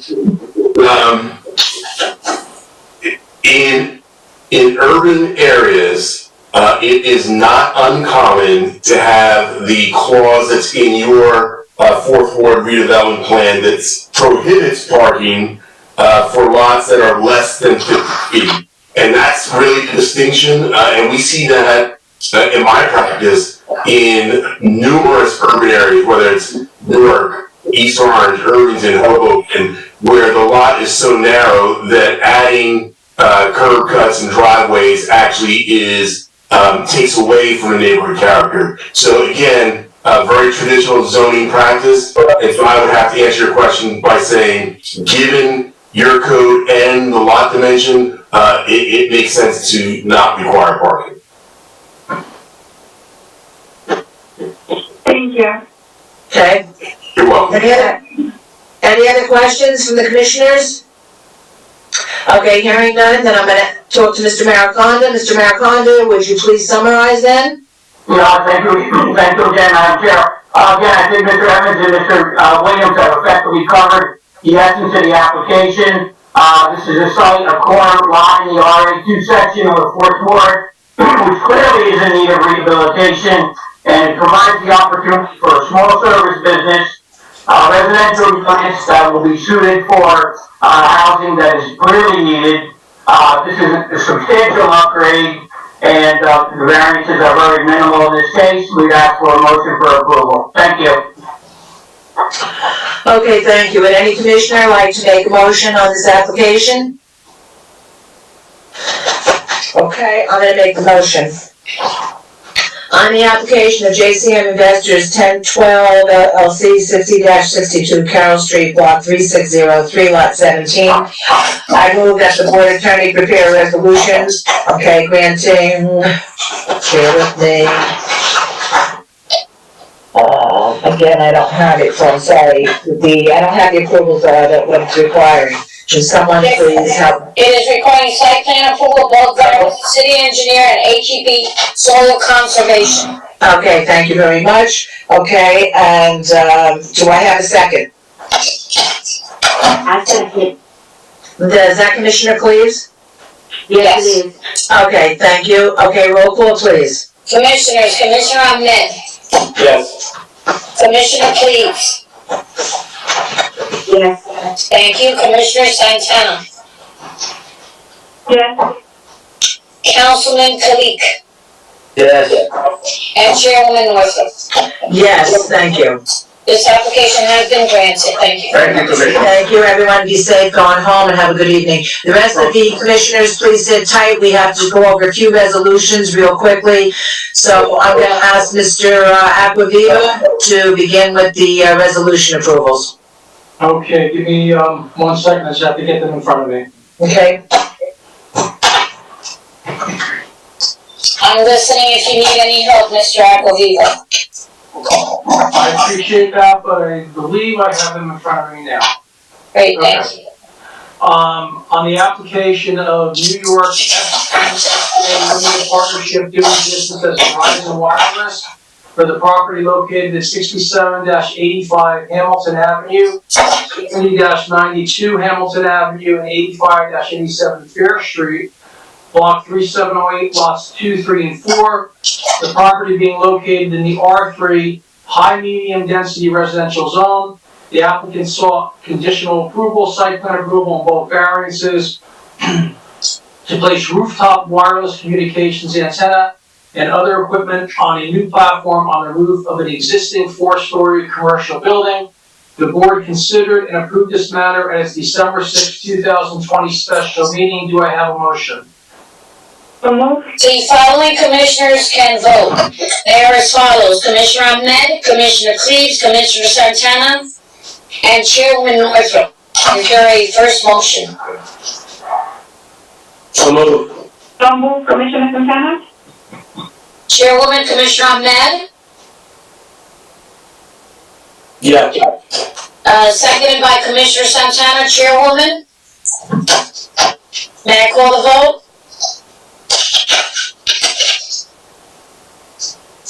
Okay, so the vote is as follows. Is that okay, Mr. Acquaviva? Yeah. Commissioners, Commissioner Ahmed, Yes. Commissioner Cleaves, Yes. Commissioner Santana, Yes. and Chairwoman Northup. She is not here at the moment, so we can proceed to the next resolution, sir. No, I'm here. My microphone is off. Yes. I apologize. Yeah, your vote is yes. Thank you very much. Thank you, Madam Secretary. And the application of Atlas Senman for the property at 105-107 Danforth Avenue, Block 5, 105, Lot 31. The property being located within the R2 low-medium density residential zone. The applicant sought minor subdivision approval, site plan approval on both variances to subdivide the existing 5,000 square foot parcel into 2 lots. The Board consider and approve this matter in its November 18th, 2020 meeting. Madam Secretary, I need two motions. First, I need a motion on the subdivision, and then I need a motion on the site plan and bulk variances. Yes, sir, Mr. Aquaviva. We're gonna start with the subdivision. The following. Excuse me, I'm sorry.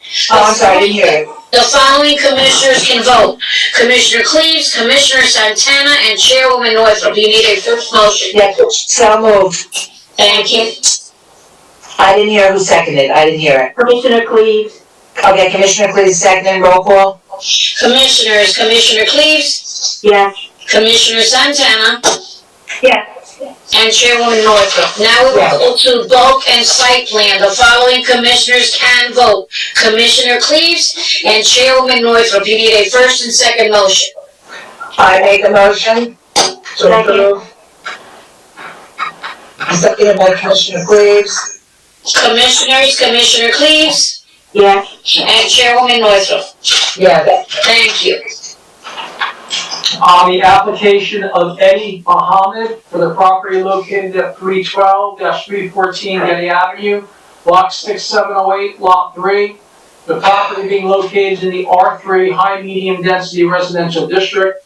The applicant sought site plan approval on both variances to construct a 3-story, 5-unit residential building on a lot now or formerly containing a 2.5-story frame dwelling used as a multiple unit building. The board considered and approved this matter at its December 2nd, 2020 meeting. Do I have a motion? The following commissioners can vote. Commissioner Ahmed, Commissioner Cleaves, Commissioner Santana, and Chairwoman Northrup. So moved. Second. Second?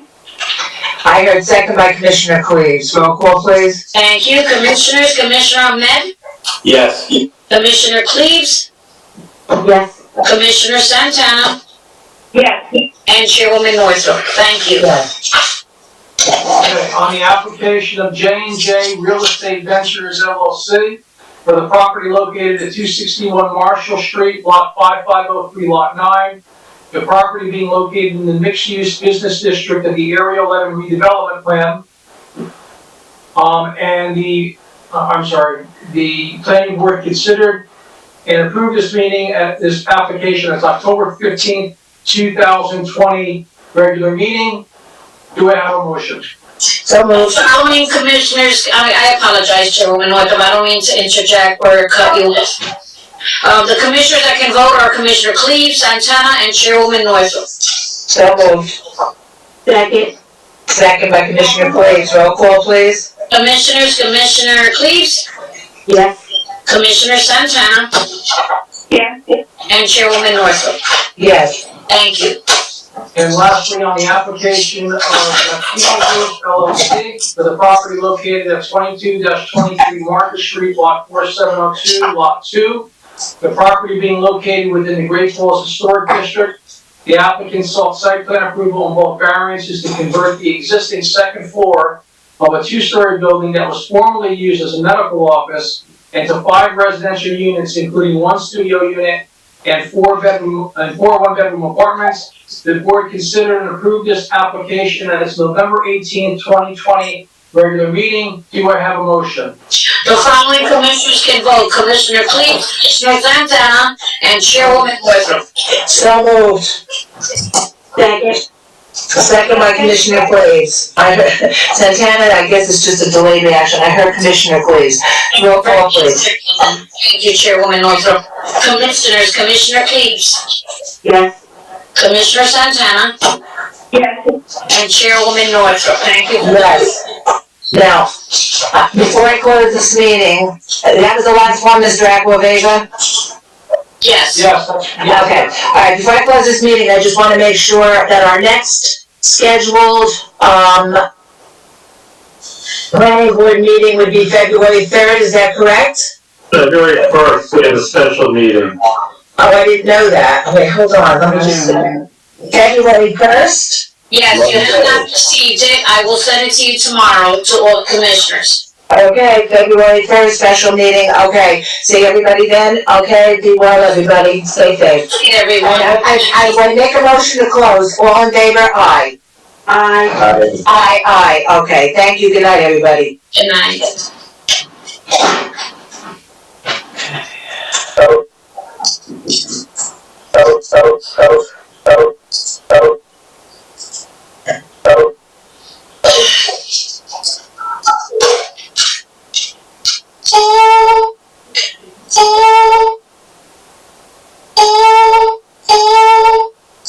What is going on with mine?